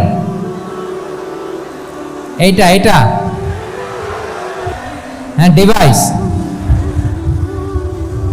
তো সম্মানিত সুধী মণ্ডলী, আল্লাহুম্মা বারিক লি উম্মতি ফি বুকুরিহা। আপনারা আমাকে এনেছেন ইসলামিক লাইফস্টাইল নিয়ে বলতে, তো আমাকে বলতেই হবে ফজরের পরে ঘুমানো চলবে। প্রথমে আমরা হারামকে না বলে দিলাম, এবার আমরা না করে দিব কোনটাকে?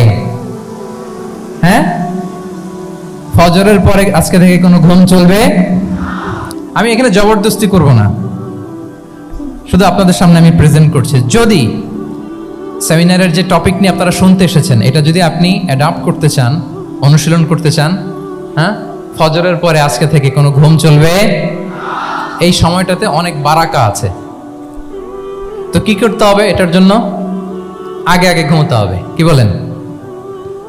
অনেকে ফজরের এই বরকতময় সময়টা তারা ঘুমাতে ঘুমাতে মিস করে। এর কারণ দেরিতে ঘুমোতে যাওয়া। আগে আগে ঘুমানোর অভ্যাস করতে হবে। কিন্তু আগে তো ঘুম আসে না, তাই না? এই যে ডিভাইস আমাদেরকে ঘুমাতে দেয় না, আমাদের শান্তির ঘুম কেড়ে নিছে এই ডিভাইস। এই ডিভাইস অ্যাডিকশন, স্ক্রিন আসক্তি, এই স্ক্রিন আসক্তি আমাদের শান্তির ঘুমকে কি করেছে? কেড়ে নিয়েছে। আল্লাহ তাআলা রাতকে বানিয়েছেন ঘুমের জন্য। ওয়াজআলনাল লাইলা লিবাসা। লিবাস মানে আবরণ। আমি রাতকে বানিয়েছি পোশাকের মতো আবরণ করে, যে আবরণ রাত্রিবেলা নিঝুম নিস্তব্ধ অন্ধকার দিয়ে ছেয়ে দেয়। ফলে মেলাটিন নামে একটা হরমোন নিঃসরিত হয়, আমাদের ঘুম ঘুম ভাব আসে। ঘুমের জন্য আল্লাহ তৈরি করেছেন রাতকে। এরপরে আল্লাহ তাআলা বললেন ওয়াজআলনান নাহারা মাআশা। আর দিনকে বানিয়েছি আমি প্রাণ চঞ্চল করে, দিনে আমরা কাজ করব। তাহলে রাতে আগে আগে ঘুম, আর দিনের বেলা আল্লাহ তাআলা আমাদেরকে কাজ করার জন্য সৃষ্টি করেছেন। কিন্তু এই সাইকেলটাকে আমরা ঘুরাই ফেলছি। রাতে যত দেরি করে আপনি ঘুমাবেন, সকালে ঠিক তত দেরি করে আমাকে উঠতে হয়। ঠিক কিনা বলেন? তাহলে ফজরের পর বকুর পিরিয়ড অফ টাইমটাকে কাজে লাগাতে হলে রাতে আমাদেরকে আগে ঘুমাতে যেতে হবে। রাতে কি করতে হবে? আগে ঘুমোতে যেতে হবে। তাহলে 1 নম্বরে কি বললাম? কনসেপ্ট অফ হালাল এন্ড হারাম। 2 নম্বরে বললাম প্রোডাক্টিভিটি। ইসলামিক লাইফস্টাইল হচ্ছে একটা প্রোডাক্টিভ লাইফস্টাইল। এটা মেনটেন করতে হলে প্রোডাক্টিভিটির অনেক কথা। একটা কথা হচ্ছে সকাল সকাল আপনার দিন শুরু করুন। কি পারা যাবে তো ইনশাআল্লাহ? সবাই একসাথে পড়ে ইনশাআল্লাহ।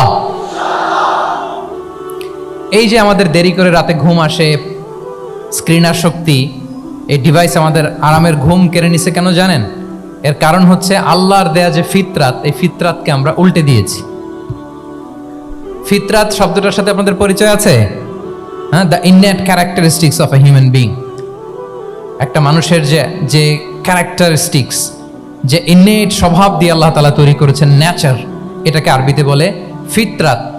এই ফিতরাতের বিরুদ্ধে কিছু করা যাবে না। ইসলামিক লাইফস্টাইল হচ্ছে ফিতরা বেসড লাইফস্টাইল। ফিতরাতাল্লাহিল্লাতী ফাতারান নাসা আলাইহা লা তাবদীলা লিখালকিল্লাহ। আল্লাহর প্রকৃতির অনুসরণ করো, যে প্রকৃতি দিয়ে তিনি মানুষকে সৃষ্টি করেছেন। আর আল্লাহর সৃষ্টি কাঠামোর মধ্যে কোনো পরিবর্তন, কোনো বিকৃতি নেই। সুবহানাল্লাহি বিহামদি। তা আমরা এই ফিতরাতকে চেঞ্জ করে দেওয়ার কারণে এই ঝামেলা। আমরা সবাই এই ফিতরাতের উপর জন্মেছি। কুল্লু মাউলুদিন ইউলাদু আলাল ফিতরা ফাআবাওয়াহ ইউহাউবিদানি আও ইউনাসসিরানি আও ইউমাজ্জিসানি। প্রতিটি নিউ বর্ন বেবি তারা ফিতরাতের উপর জন্মায়, মানে নবজাতক সন্তান ইসলামের উপর জন্মায়। কিন্তু বাবা মা তাকে হয় ইহুদি বানায়, নাসারা বানায় বা অগ্নি উপাসক বানায়। তাহলে এই যে ফিতরাত, আল্লাহর দেয়া ফিতরাতকে যখন আমরা চেঞ্জ করেছি, আমাদের জীবন থেকে বারাকা উঠে গিয়েছে। ফিতরাতকে যদি আরো সহজ করে আমি আপনাদেরকে বুঝাই, তাহলে ফিতরাত হচ্ছে যা কিছু স্বাভাবিক, যা কিছু কল্যাণকর, যা কিছু ভালো, তাই ফিতরাত। আই রিপিট, সুপ্রিয় শিক্ষার্থী বন্ধুরা, ফিতরাত হচ্ছে যা কিছু স্বাভাবিক, যা কিছু ভালো, যা কিছু কল্যাণকর, তাই কি? তাই ফিতরাত। এই যে এখন আরবি কোন মাস চলছে বলেন তো? রজব। এই রজব মাসের 26 তারিখ দিবাগত রাত্রে আল্লাহ রাসূল সাল্লাল্লাহু আলাইহি ওয়াসাল্লাম ঊর্ধ্ব জগতের একটা ভিজিটে গিয়েছিলেন। আমরা জানি না সবাই? হ্যাঁ, ইসরা মেরাজের কথা আমরা জানি। সো মেরাজ রজনীতে আল্লাহ রাসূল সাল্লাল্লাহু আলাইহি ওয়া আলিহি ওয়াসাল্লাম ফিতরাত, মানে what is the essence of ফিতরা, এটা বোঝানোর জন্য হাদিসটা আমি শেয়ার করছি।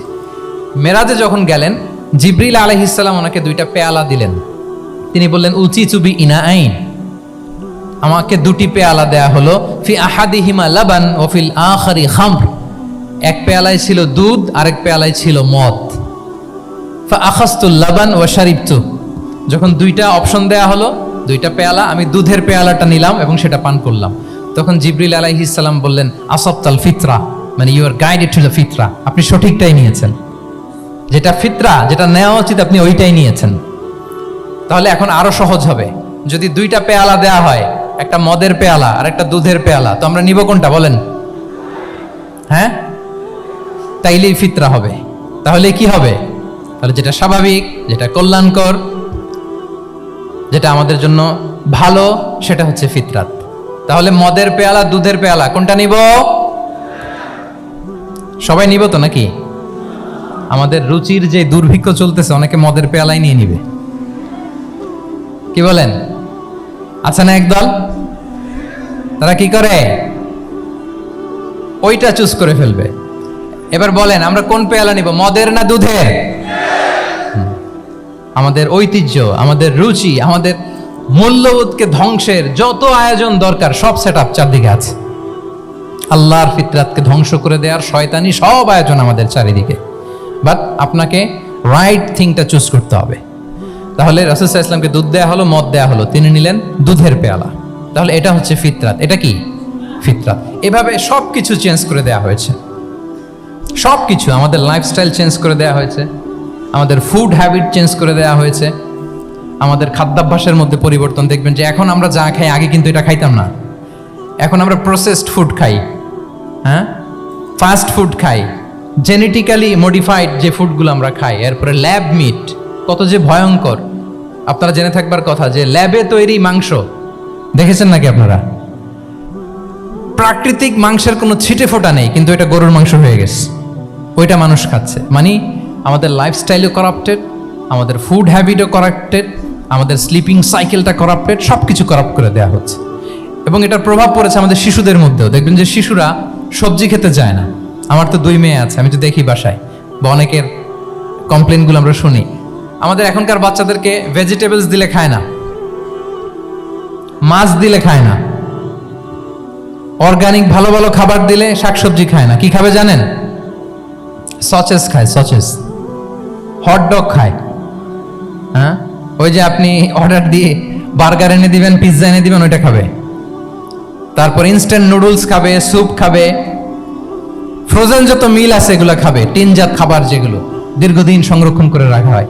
তো বলেন, আজ থেকে 30 বছর আগে আমাদের বড়রা কিংবা আমাদের শিশুরা, আমরা কেউ কি এই খাবার খেয়েছি? বলেন তো, আওয়াজ করেন, খেয়েছি কেউ?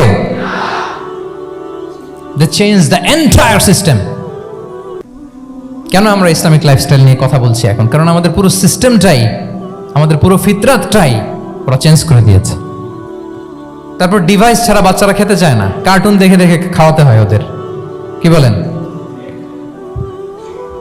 আচ্ছা বলেন তো, আজ থেকে 30 বছর পেছনে ব্যাক টু দ্য হিস্ট্রিতে যদি আমরা যাই, 70-এর দশকে, 80-র দশকে বাংলাদেশের কোনো একটা গ্রামের কথা, একটা পল্লীর কথা আপনি একটু চিন্তা করেন তো। রাত 8টার দিকে, 9টার দিকে আপনি ওই গ্রামের কাউকে খুঁজে পাবেন? 70-এর দশকে, 80-র দশকে একটা গ্রামের পরিবেশের কথা যদি চিন্তা করেন, রাত 8টায় সবার কি অবস্থা বলেন তো? আপনি তো ঘুম খুঁজে পান না, আপনার তো ইনসমনিয়া। আমাদের এখন ট্যাবলেট খাওয়া লাগে না ঘুমের জন্য? আমাদের তো ইনসমনিয়া হয়ে গেছে এখন। কিন্তু আজ থেকে বেশি দূরে না, 30 বছর আগের একটা গ্রামীণ পরিবেশের রাত 8টার পরিবেশ হচ্ছে সবাই ঘুম। আমরা তারও 2 বা 3 ঘন্টা পরে ডিনার করব, কিন্তু ওনাদের মাগরিবের আগে বা পরে ডিনার করে ফেলছে, এশার নামাজ পড়েই কি 1-2 না, পুরো গ্রাম জামাতে ঘুম। পুরো গ্রাম জামাতের সাথে ঘুম। তো যে লোকটা 8টার দিকে ঘুমালো, উঠবে কখন বলেন? রাত 3টার পরে ওর ঘুম আসবে? আর হ্যাঁ, ঘুমেরও তো একটা লজ্জা শরমের ব্যাপার আছে, আর কত থাকবে এখানে? কি বলেন? আপনি তো ঘুমাতে যান রাত 2টায়, আর আজ থেকে 30 বছর আগে আমার বাংলাদেশের একটা গ্রামীণ পরিবেশে রাত 8টার দিকে সবাই ঘুম। আমরা এখন যেই টাইমটাতে ঘুমোতে যাই, ওই সময় ওনাদের অর্ধেক ঘুম শেষ। ফজরের নামাজ পড়ে আমাদের বাপ চাচারা কি করতো? হ্যাঁ, একটু ব্যাক টু দ্য হিস্ট্রিতে তাকান না। ফজরের নামাজ পড়ে এক বল পান্তা ভাত খাইতো। আমরা তো এখন এতটুক খাইলে আমাদের এটা বার্ন করার জন্য দৌড়াইতে হয় 5 কিলো, জিমনেশিয়ামে যাইতে হয়, কত আয়োজন, কত ওয়ার্কআউট করা লাগে। এক বল কাঁচামরিচ দিয়ে, পোড়ামরিচ দিয়ে ভাত খেয়ে চলে যাইতো ফসল খেতে। দুপুরে আবার এক বল, খাইতে বসলেই এক বল। আমরা সারা মাসে খেতে পারি না এক বল। আচ্ছা, কি খেত? খাওয়ার আইটেমটা দেখেন তো, কোনো ফরমালিন আছে? কথা বলেন। কোনো মেডিসিন ছিল না, একেবারে ফ্রেশ, হ্যাঁ, পিওর অর্গানিক। নিজেদের মাঠ থেকে আনা যে ধান, ঢেকি ছাটার ধান দিয়ে ভাত খেত। বাড়ির পুকুরের মাছ, কোনো ফরমালিন নাই। নিজের চাষ করা সবজি খেত, গোয়ালের দুধ খেত। আমরা অনেকে মনে করি যে আমাদের এই যে সায়েন্স এন্ড টেকনোলজিক্যাল অ্যাডভান্সমেন্টের যুগে আমরা বোধহয় খুব সুখে আছি, আমাদের দাদা পরদাদারা বোধহয় এত সুখ করে যায় নাই। ওনারা যে সুখ করে গেছে তা আমরা চোখেও দেখিনি। আমার দাদা পরদাদারা যে সুখে লাইফ লিড করেছে তার অর্ধেকও আমরা করতে পারি না। তারাই আসলে শান্তির, সুখের, আনন্দের সময়টা তারা কাটিয়েছে। তাহলে সম্মানিত সুধী মণ্ডলী, পুরো আমি আপনাদেরকে বোঝানোর চেষ্টা করছি যে ইসলামিক লাইফস্টাইল নিয়ে why we should talk about Islamic lifestyle. কারণ পুরো সিস্টেমটাকে তারা কোলাপস করেছে, করাপ্ট করেছে। The food habit, the lifestyle, the sleeping style সব চেঞ্জ করেছে। তো এই জন্য আল্লাহর দেয়া ফিতরাতকে যেন আমরা প্রিজার্ভ করি, আমরা সচেতন হই। এখনই যদি সচেতন না হই, ডিজাস্টার আমাদের জন্য অপেক্ষা করছে। Just wait and see. তাহলে ইসলামিক লাইফস্টাইল হচ্ছে একটা ফিতরা বেসড লাইফস্টাইল। এই ফিতরাকে আমাদেরকে প্রিজার্ভ করতে হবে। তাহলে 3টা পয়েন্ট বলে ফেলছি অলরেডি, যদি আপনাদের মনে থাকে। প্রথমে কি বলেছিলাম? হালাল, হালাল দিয়ে জীবন সাজাবো। 2 নম্বরে প্রোডাক্টিভিটির জন্য কি করব? রাতে দেরি করে ঘুমাবো, তাহলে আগে আগে ঘুমাবো, ফলে আগে আগে ঘুম থেকে জেগে কাজ শুরু করব। 3 নম্বরে ফিতরা, মানে আল্লাহর দেয়া প্রাকৃতিক যে নিয়ম, মানে আলোর সাথে সাথে আমার জীবন শুরু, আলো নাই আমিও ঘুমাই পড়বো। কি বলেন? আপনি উন্নত দেশে তো তাই হয়। জাপানে আমি কয়েকবার গিয়েছি, আগে আগে ঘুমায় পড়ে। ইভেন আমেরিকাতে আমি কয়েকবার গিয়েছি, অনেক অনেক শহরে 8টার পরে সুপার শপ বন্ধ, 8টার পরে ঘুম এরা। আমরা হাঁটছি কোন দিকে? আমরা একটু নিজেদেরকে প্রশ্ন করি। তাহলে 3 নাম্বার হচ্ছে ফিতরা বেসড যে লাইফস্টাইল, এটার দিকে আমাদেরকে ফিরে আসতে হবে। 4 নাম্বার হচ্ছে মডেস্টি, শালীনতা। One of the core values of Islamic lifestyle. এই শালীনতা আমরা হারাতে বসেছি। মডেস্টি বললে অনেকে শুধু কাপড় চোপড় নিয়ে চিন্তা করে যে ছোট কাপড় বড় কাপড়। Modesty is not about only clothing but also your behaviour, your dealing, your overall character.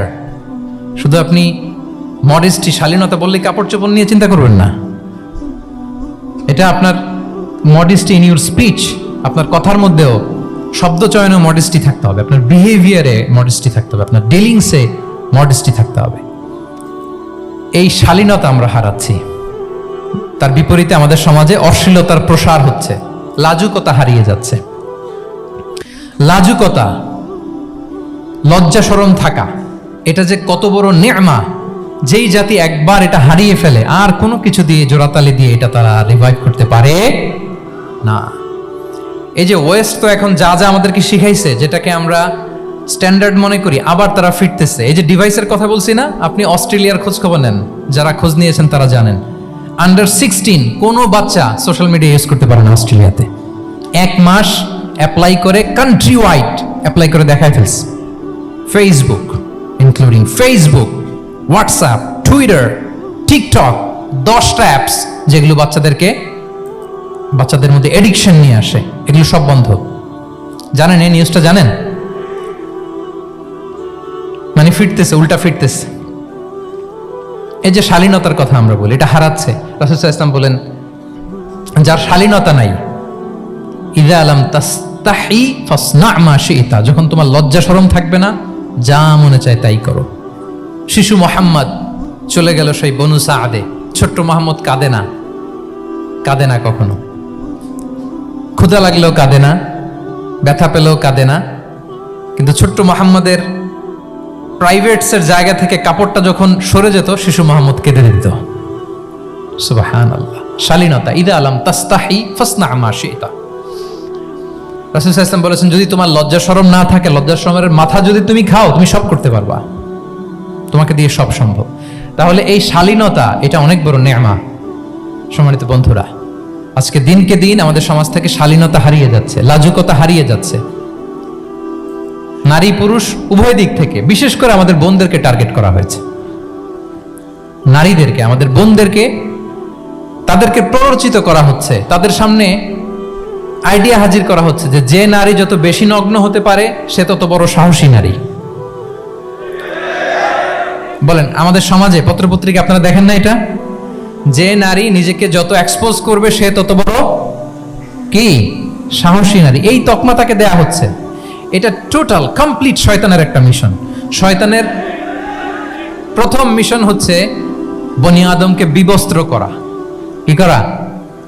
আল্লাহ তাআলা আদম আলাইহিস সালাম, হাওয়া আলাইহিস সালামকে বলেছিলেন যে নিষিদ্ধ গাছ যেও না, খেও না। শয়তানের প্ররোচনায় খেয়ে ফেলেছিলেন, সাথে সাথে জান্নাতের পোশাক খুলে পড়েছে। তার মানে শয়তানের প্রথম মিশন হচ্ছে মানুষকে কি করা? নগ্ন করা। মানুষকে কি করা? নগ্ন করা।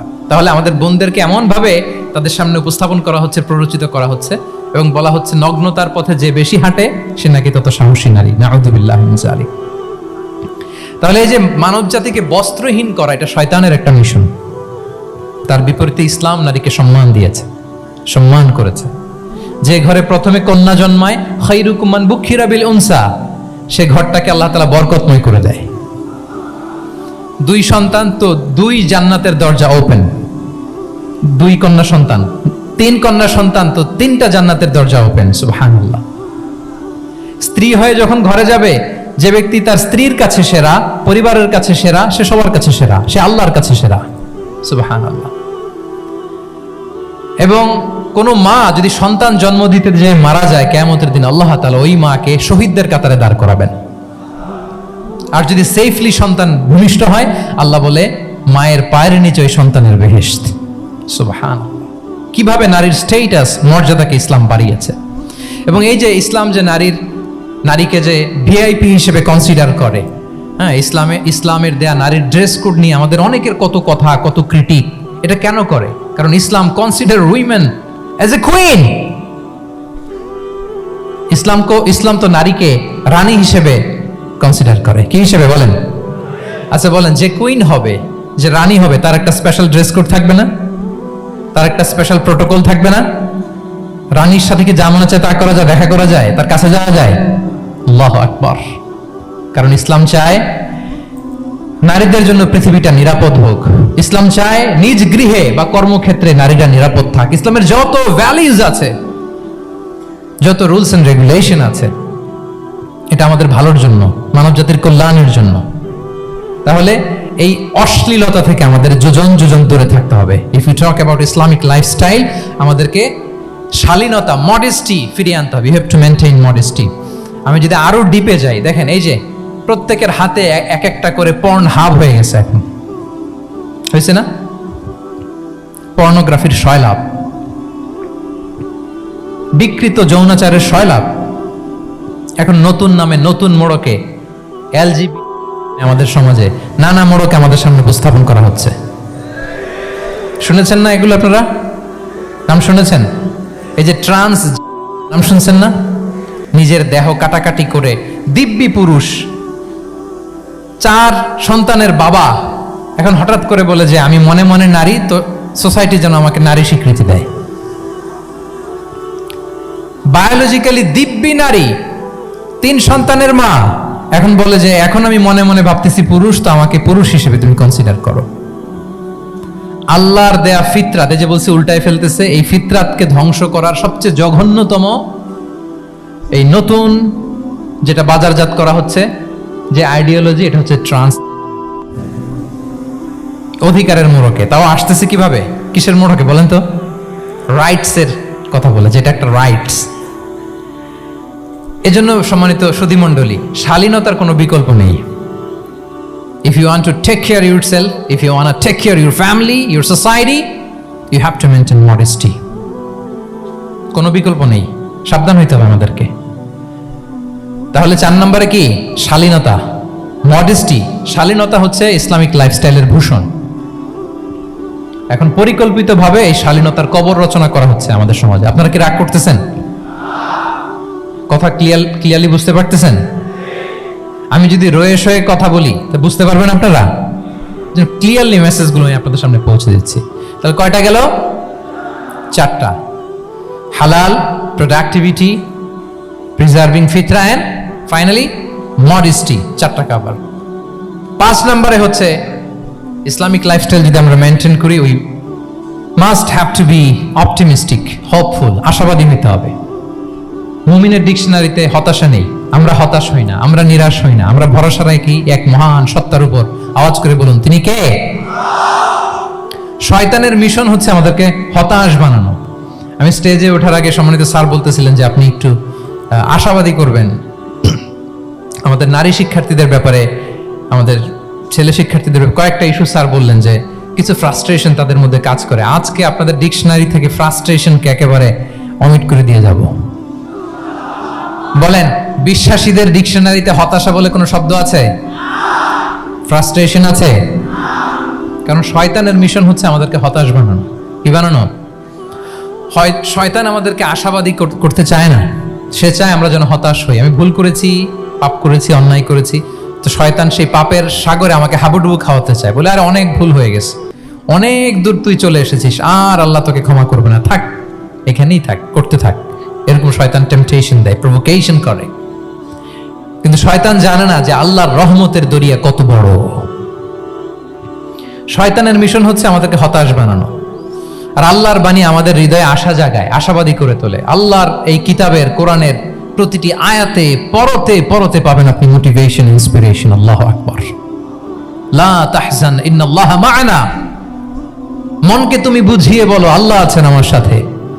জাহাঙ্গীরনগর বিশ্ববিদ্যালয়ের আমার সুপ্রিয় শিক্ষার্থী বন্ধুরা, এই বাক্যটি নিজের জীবনের জন্য, নিজের জীবনের সাথে সেট করে নেন। মনকে তুমি বুঝিয়ে বলো আল্লাহ আছেন আমার সাথে। বিপদে আপদে, আমাদের লাইফে আপস এন্ড ডাউনস থাকে, সব মুহূর্তে আমরা এই কথাটা খেয়াল করব যে কেউ যদি আমাকে হেল্প করার জন্য নাও থাকে, এক মহান সত্তা আছে। তিনি কে? আল্লাহ রাসূল সাল্লাল্লাহু আলাইহি ওয়াসাল্লাম, আবু বকর রাদিয়াল্লাহু তাআলা আনহু গারে সাউরে হিজরতের রাতে লুকিয়ে আছেন, কুরাইশরা খুঁজতেছে, আবু বকর রাদিয়াল্লাহু তাআলা আনহু তটস্থ, না জানি ধরা পড়ে যাই। তিনি বলছেন কুরাইশরা আমাদের এত পাশ দিয়ে যাচ্ছে, একটু মাথা নিচু করলে দেখে ফেলবে আমাদের। রাসূল সাল্লাল্লাহু আলাইহি ওয়াসাল্লাম বললেন যে ভয় পেও না। আবু বকর তুমি কি ভেবেছো আমরা এখানে গুহাতে দুইজন? না না, এই গুহায় আমরা দুজন নই, আমাদের সাথে একজন মহান সত্তা আছে। তিনি কে? আমরা তিনজন এখানে। লা তাহজান ইন্নাল্লাহা মা'ানা, ভয় পেও না, হতাশ হয়ো না, নিশ্চয় আল্লাহ আমাদের সাথে আছে। আল্লাহ তাআলা সরাসরি কথাটাকে কোরআনে কোট করেছেন যে লা তাহজান ইন্নাল্লাহা মা'ানা। তাহলে সুপ্রিয় বন্ধুরা, এই বাক্যটা আমাদের খেয়াল রাখতে হবে যাদের মধ্যে ফ্রাস্ট্রেশন কাজ করে, যে মনকে তুমি বুঝিয়ে বলো কে আছেন আমার সাথে? আল্লাহ আছেন আমার সাথে। এরকম কোরআনের পরতে পরতে অনেক আয়াত পাবেন। লা তাইয়াসু মির রাউহিল্লাহ ইন্নাহু লা ইয়াইয়াসু মির রাউহিল্লাহি ইল্লাল কওমুল কাফিরুন। আল্লাহর রহম থেকে নিরাশ হও না। কাফিররা ছাড়া কেউ আল্লাহর রহম থেকে নিরাশ হয়? আমি আপনি আমাদের জীবনে কত ভুল করেছি, কত অন্যায় করেছি, কতটাই বা পাপ করেছি। মনে রাখবেন, আমাদের পাপ যত বড় হোক, আল্লাহর রহমতের দরিয়া তার চাইতেও বড়। ইন্না মা'আল উসরি ইউসরা فإن مع العسر يسرا and verily with every hardship there is an ease. প্রত্যেক কষ্টের পরেই থাকে স্বস্তি। এই বাক্যগুলো কি আপনাকে মোটিভেশন দেয় না? এই কথাগুলো কি আপনাকে চাঙ্গা করে না? আপনার জীবনে ইন্সপিরেশন হয়ে আসে না এই কথাগুলো? ওয়ালা তাহিনু ওয়ালা তাহজানু ওয়া আনতুমুল আ'লাউনা ইন কুনতুম মুমিনিন। চিন্তা করো না, হতাশ হয়ো না, তোমাদেরই বিজয় হবে যদি তোমরা মুমিন হও। আল্লাহু আকবার। তাহলে আপস এন্ড ডাউনস থাকবে, এবং মুমিন জীবনে তো হতাশা থাকবেই না। কারণ আমার জীবনে যদি কোনো কষ্টের ঘটনা ঘটে, এটার জন্য আমি রিওয়ার্ড পাবো। আমি যদি অসুস্থ হই, আমার প্রত্যেক অসুস্থতার কারণে আমার পাপ মোচন হয়। সুবহানাল্লাহ পড়েন। আপনার জ্বর হয়েছে, এই জ্বরের কারণে আল্লাহ আপনার গুনাহ মাফ করবেন। আপনি ব্যথা পেয়েছেন, অসুস্থ হয়েছেন, আল্লাহ তাআলা গুনাহ মাফ করে দিবে। তাহলে হতাশার কোনো সুযোগ আছে বলেন? না। মুমিন জীবনে হতাশার কোনো সুযোগ নেই। রাসূল সাল্লাল্লাহু আলাইহি ওয়াসাল্লাম বলেন, মা ইউসিবুল মুসলিমা মিন নাসাব ওয়ালা ওয়াসাব ওয়ালা হাম্মিন ওয়ালা হুজনিন ওয়ালা আযান ওয়ালা গাম্মিন হাত্তা শাওকাতি ইউশাকুহা ইল্লা কাফারাল্লাহু বিহা মিন খাতায়া। মুমিন জীবনে যত ব্যথা, কষ্ট, দুঃখ, এমনকি ফল পাড়তে যে গাছের কাটার খোঁচা যদি খান, রাসূল সাল্লাল্লাহু আলাইহি ওয়াসাল্লাম বলেন ওই খোঁচার ব্যথার কারণে আল্লাহ তোমার গুনাহ মাফ করে দেয়। কেউ অসুস্থ হয়ে রাসূল সাল্লাল্লাহু আলাইহি ওয়াসাল্লামের কাছে আসলে রাসূল সাল্লাল্লাহু আলাইহি ওয়াসাল্লাম কি বলতেন জানেন? কেউ জানেন? লা বাস আলাইক তুহুরুন ইনশাআল্লাহ। তিনি বলতেন, আরে don't worry about it, it will cleanse up your scenes. ভয় পেও না, আরে এই অসুস্থতা, এটার কারণে আল্লাহ তোমার গুনাহ মাফ করে দিবে। সুবহানাল্লাহ। তাহলে অসুস্থ ব্যক্তি আর উজ্জীবিত হতো না? রাসূল সাল্লাল্লাহু আলাইহি ওয়াসাল্লাম অসুস্থ ব্যক্তিকে দেখলেই মাথায় হাত বুলিয়ে দিতেন, দোয়া করতেন, আল্লাহুম্মা রাব্বান নাস আযহিবিল বাস ইশফি আনতা শাফি, দোয়া করে দিতেন। আর বলতেন, আরে ভয় পেও না, এই অসুস্থতা তোমার গুনাহ মাফ করে দিচ্ছে। তাহলে অসুস্থতার মধ্যেও তারা উজ্জীবিত হতো। আমরা মানুষকে আশাবাদী করব, ভয় দেখাবো না। অসুস্থ মানুষকে ভিজিট করতে গেলে আপনারা কি করেন? ভয় দেখান নাকি? না, আশাবাদী করবেন, বলবেন যে আরে কি অসুস্থতা, আপনার দেখে অনেক সুস্থ লাগতেছে, বলতে পারবেন না? কিন্তু আমরা কি করি? কেউ অসুস্থ হইলে ওই অসুস্থতায় সবচেয়ে কষ্ট পেয়ে যে মারা গেছে তার হিস্ট্রি বলা শুরু করি। এরকম করে না অনেকে? ধরেন যে একজন ক্যান্সারের পেশেন্টকে দেখতে গেছেন, এইবার যে আপনার কোন খালা ক্যান্সারে কিভাবে ধুকে ধুকে মরছিল, ওই হিস্ট্রি আপনি বয়ান দিতে শুরু করছেন। বেচারা বাঁচবে? যা একটু সুস্থ ছিল ওইটাও তো অসুস্থ বানিয়ে দিয়েছেন। কি বলেন? তাহলে ইসলাম আমাদেরকে আশাবাদী করে। প্রিয় ভাই এবং বোনেরা, কি করে? আশাবাদী করে।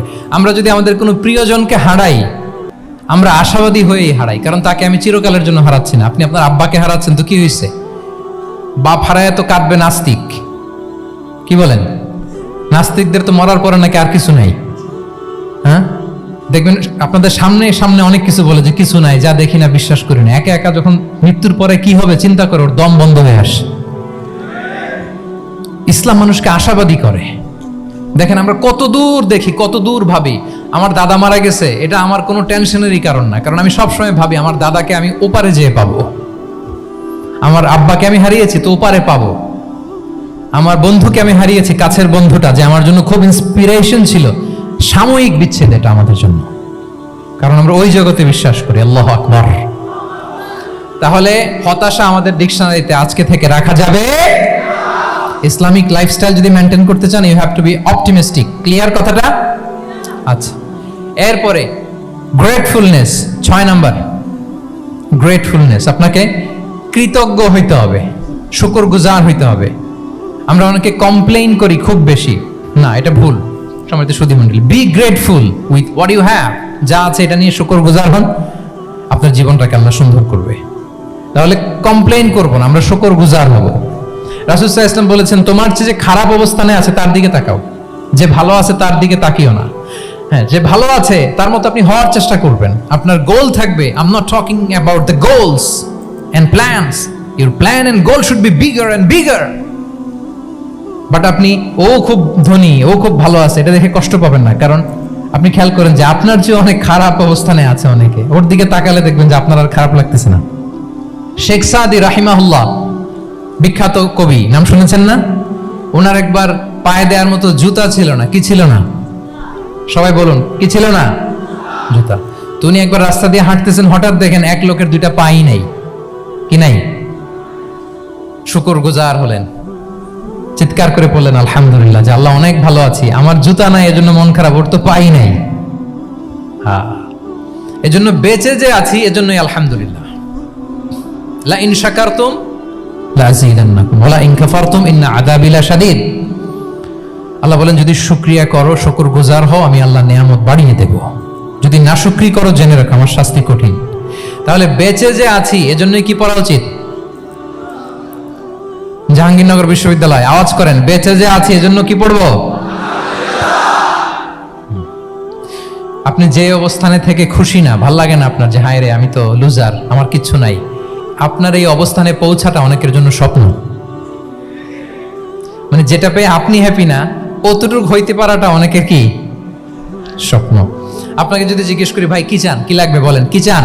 তা আপনি বলবেন যে শেখ আমি ধনী হইতে চাই, আমার একটা ব্রাইট ক্যারিয়ার চাই, আমি টাকা চাই, আমি খ্যাতি চাই, আমি ক্ষমতা চাই, এটা চাই। কত যে চাওয়ার ফিরিস্তি আমাদের। আপনি একটু একটা ক্যান্সার হসপিটালে জানতো, ক্যান্সারের 3rd স্টেজে চলে আসছে, ধুকে ধুকে লাস্ট স্টেজে চলে আসছে। আপনার তো অনেক কিছু চাই, আপনি ওকে একটু জিজ্ঞেস করেন যে ভাই আপনি কি চান? ও টাকা চায় না? ক্যান্সারের রোগী টাকা চাবে? খ্যাতি চাবে? ব্রাইট ক্যারিয়ার চায়? সে কি চায় বলেন তো একটু? সে একটু বাঁচতে চায়। যে ভাই তুমি কি চাও? বলবে আমি কিছু চাই না, একটু বাঁচতে চাই।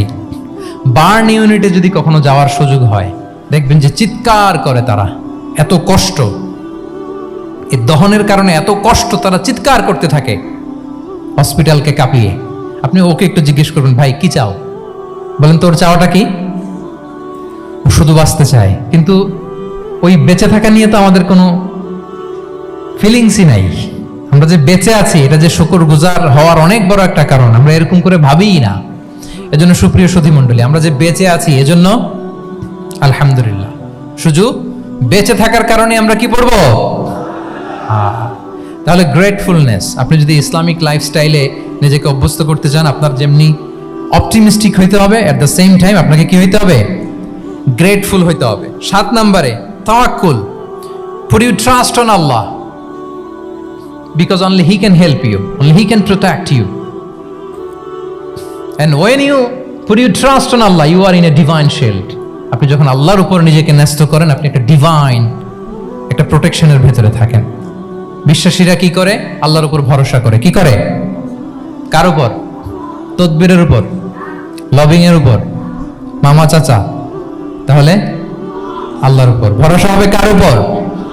ফাইদা আযামতা ফাতাওয়াক্কাল আলাল্লাহ, আল্লাহর উপর ভরসা করব। এমনকি ঘর থেকে বের হওয়ার সময় রাসূল সাল্লাল্লাহু আলাইহি ওয়াসাল্লাম আমাদেরকে বলেছেন আল্লাহর উপর তাওয়াক্কুল করো। আমরা কি দোয়া পড়ি বলেন তো ঘর থেকে বের হয়ে? বিসমিল্লাহি তাওয়াক্কালতু আলাল্লাহ। এই তাওয়াক্কুল নিয়ে আমাদের অনেক মিসকনসেপশন আছে। আমাদের মধ্যে একটা প্রবণতা আছে, অনেকে বলে যে যা হবে হবে, আল্লাহ ভরসা। বলে যে যা হবে হবে, কি ভরসা? কথা বলতে হবে তো আমার সাথে। আপনার কি বোরিং হচ্ছেন? ওরে আল্লাহ, অনেক রাত হয়ে গেছে, তো শেষ করে দেই তাহলে। আর কয়েক মিনিটের মধ্যে শেষ করবো ইনশাআল্লাহ। তাহলে অনেকের মধ্যে একটা প্রবণতা আছে, তারা বলে যে যা হয়েছে হয়েছে, কি ভরসা? যা করে আল্লাহ, আল্লাহ ভরসা। এটা it's not the concept of তাওয়াক্কুল, এটা তাওয়াক্কুল নয়। ইসলামে তাওয়াক্কুল is always at the second step. The first step is your effort. প্রথমে আপনি চেষ্টা করবেন, এরপরে আপনি আল্লাহর উপর তাওয়াক্কুল করবেন। কিছু না করে যদি বলেন আমি আল্লাহ ভরসা, এটা আল্লাহ ভরসা হয়েছে? এটা আপনার মন গড়া একটা কথা হয়েছে, কিন্তু এটা তাওয়াক্কুল হয়? আমাদের অনেকে অলসতা, অকর্মণ্যতা, অপারগতা, হীনমন্যতা এগুলোর তাওয়াক্কুল বানায় ফেলাইছে। হাত গোটায় বসে থাকবে, কাজ করবে না, অলস, আর বলে কি আল্লাহ ভরসা, রিজিকের মালিক আল্লাহ। কিছু করবে না আর বলে আল্লাহ ভরসা। প্রিয় ভাইরা, রাসূল সাল্লাল্লাহু আলাইহি ওয়াসাল্লাম তিনি অলসতা, অকর্মণ্যতা, হীনমন্যতা, কাপুরুষতা, ভীরুতা এগুলো থেকে আল্লাহর কাছে পানাহ চেয়েছেন। নিজের সাধ্যের সবটুকুন তিনি করেছেন, তারপরে আল্লাহ ভরসা করেছেন। এবং পাখিকে ইসলামে তাওয়াক্কুলের মডেল বানানো হয়েছে। রাসূল সাল্লাল্লাহু আলাইহি ওয়াসাল্লাম বলেন, লাউ আন্নাকুম তাতাওয়াক্কালুনা আলাল্লাহি হাক্কা তাওয়াক্কুলিহি লা রাযাকাকুম কামা ইয়ারযুকুত তুয়ুর তাগদু খিমাসান ওয়া তারুহু বিতানা। মানে তোমরা যদি পাখির মতো তাওয়াক্কুল করো, তাহলে পাখিকে আল্লাহ যেমন রিজিক দেয় তোমাদেরকেও রিজিক দিবে। পাখি কি করে বলেন তো? প্রতিদিন সকালবেলায় ওর ঘরের ভিতরে বসে বলে যে আল্লাহ ভরসা, বলে? বরঞ্চ কি করে সে? সকাল সকাল কিচির মিচির রবে, দিক দিগন্ত মাতিয়ে সে বের হয়ে যায়, সারাদিন ঘুরতে থাকে। তাহলে খালি পেটে সকালবেলায় পাখিগুলো বের হয়ে যায়, আকাশে বাতাসে ছুটে বেড়ায়, আর বিকেল বেলায় ওদর ফুর্তি করে প্রতিটা পাখিকে তার নিড়ে ফিরিয়ে দেয় কে? আপনারা তো বোঝা অনেক সহজ। আপনাদের জাহাঙ্গীরনগর এটা তো নাকি পাখিদের অভয়ারণ্য শুনলাম আমি, কখনো আসা হয়নি আমার, দিনের বেলা আসা দরকার ছিল, তাহলে আপনাদের ক্যাম্পাস বিউটি আমি দেখতে পেতাম। তো পাখি কিন্তু বসে থাকে না, সকালে কি করে? খালি পেটে পাখিগুলো বেরিয়ে যায়, ওরা ওদের রোল প্লে করে, চেষ্টা করে, এরপরে বিকেলবেলা ওদর পূর্তি করে তাদেরকে নিড়ে ফিরিয়ে দেয় কে? তাহলে পাখিকে তাওয়াক্কুলের মডেল বানানো হয়েছে। আপনি হাত গুটিয়ে বসে থেকে বললেন আল্লাহ ভরসা, এটা হয়েছে না। আপনি আপনার সর্বোচ্চটুকুন চেষ্টা করবেন, সব করার পরে এরপরে আপনি বলবেন আল্লাহ ভরসা। তাহলে তাওয়াক্কুল হলো প্রথমে যে কোনো জিনিস অ্যাচিভ করার জন্য পরিকল্পনা করা, তারপর সে পরিকল্পনা বাস্তবায়নের উপায় বের করা, তারপর বিভিন্ন উপায় উপকরণের সাহায্য নিয়ে সেটা অ্যাচিভ করার জন্য প্রাণান্তকর প্রচেষ্টা চালিয়ে যাওয়া, অবশেষে ফলাফলের জন্য কার উপর নির্ভর করা। দিস ইজ কল্ড তাওয়াক্কুল। এখন আমি কিছুই করলাম না, বললাম যে যা করে আল্লাহ, তাওয়াক্কুল হয়েছে তো না? আমাদের সমাজে দুইটা ধারণা। কেউ কেউ বলে আরে আমি তো সব করব, তাওয়াক্কুলের দরকার কি? Absolutely wrong. আবার অনেকে মনে করে আল্লাহই সব করে দিবে, এটাও absolutely wrong. The concept of Islam is in between this two extreme lines. এই দুইটার মাঝখানে হচ্ছে তাওয়াক্কুল। তাহলে তাওয়াক্কুলের মেকানিজম হচ্ছে আমার সাধ্যের সবটুকুন আমি করব, তারপরে আল্লাহর সাহায্য আসবে, সেজন্য আমি তাওয়াক্কুল করব।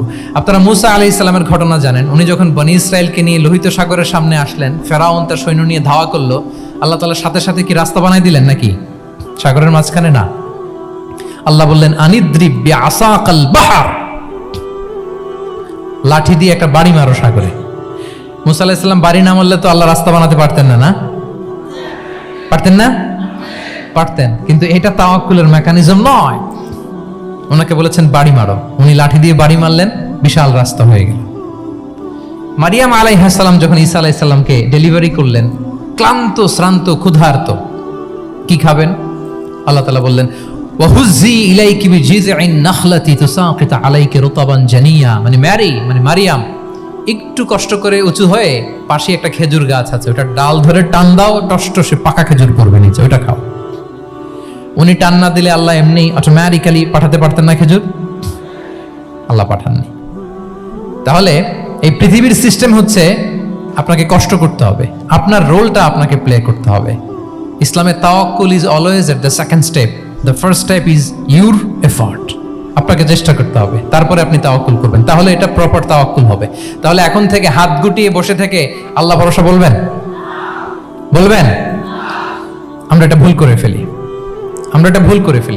রাসূল সাল্লাল্লাহু আলাইহি ওয়াসাল্লাম, ওনার কাছে আল্লাহর সাহায্য আসতো, জিবরিল আলাইহিস সালাম আসতো, তারপরেও কখনো তিনি নিজের ভাগ্য আল্লাহর হাতে ছেড়ে দিতেন না। আমাদের মতো যা করে আল্লাহ ভরসা বলে কখনো নিজের ভাগ্য আল্লাহর হাতে ছেড়ে দিতেন, বরং নিজের সাধ্যের সবটুকুন দিয়ে তিনি চেষ্টা করতেন, তারপর তিনি ভরসা করতেন কার উপর? আপনি হিজরতের ঘটনাটা দেখেন। আল্লাহ যেদিন বললেন যে আজ রাতেই তুমি আর আবু বকর হিজরত করো, রাসূল সাল্লাল্লাহু আলাইহি ওয়াসাল্লাম ওই দিন দুপুরবেলা আবু বকর রাদিয়াল্লাহু তাআলা আনহুর ঘরে গেলেন। তিনি কখনো দুপুরবেলা বেরোন না, তিনি কখনো মাস্ক পরে বেরোতেন না। সেদিন তিনি মাস্ক পরে বেরোলেন, খারাজা মুতাকান্নিয়ান, মুখ ঢেকে বেরোলেন। আবু বকর রাদিয়াল্লাহু তাআলা আনহুর ঘরে যেয়ে বলেন, আবু বকর আখরিজ মান ফিল বাইত, ঘরে যারা আছে বের করে দাও, প্রাইভেট আলাপ আছে। আবু বকর রাদিয়াল্লাহু তাআলা আনহু বললেন, ইয়া রাসূলুল্লাহ, আসমা আর আয়েশা একজন তো আপনার পরিবার আর একজন তার বোন, আমরাই তো, বলেন।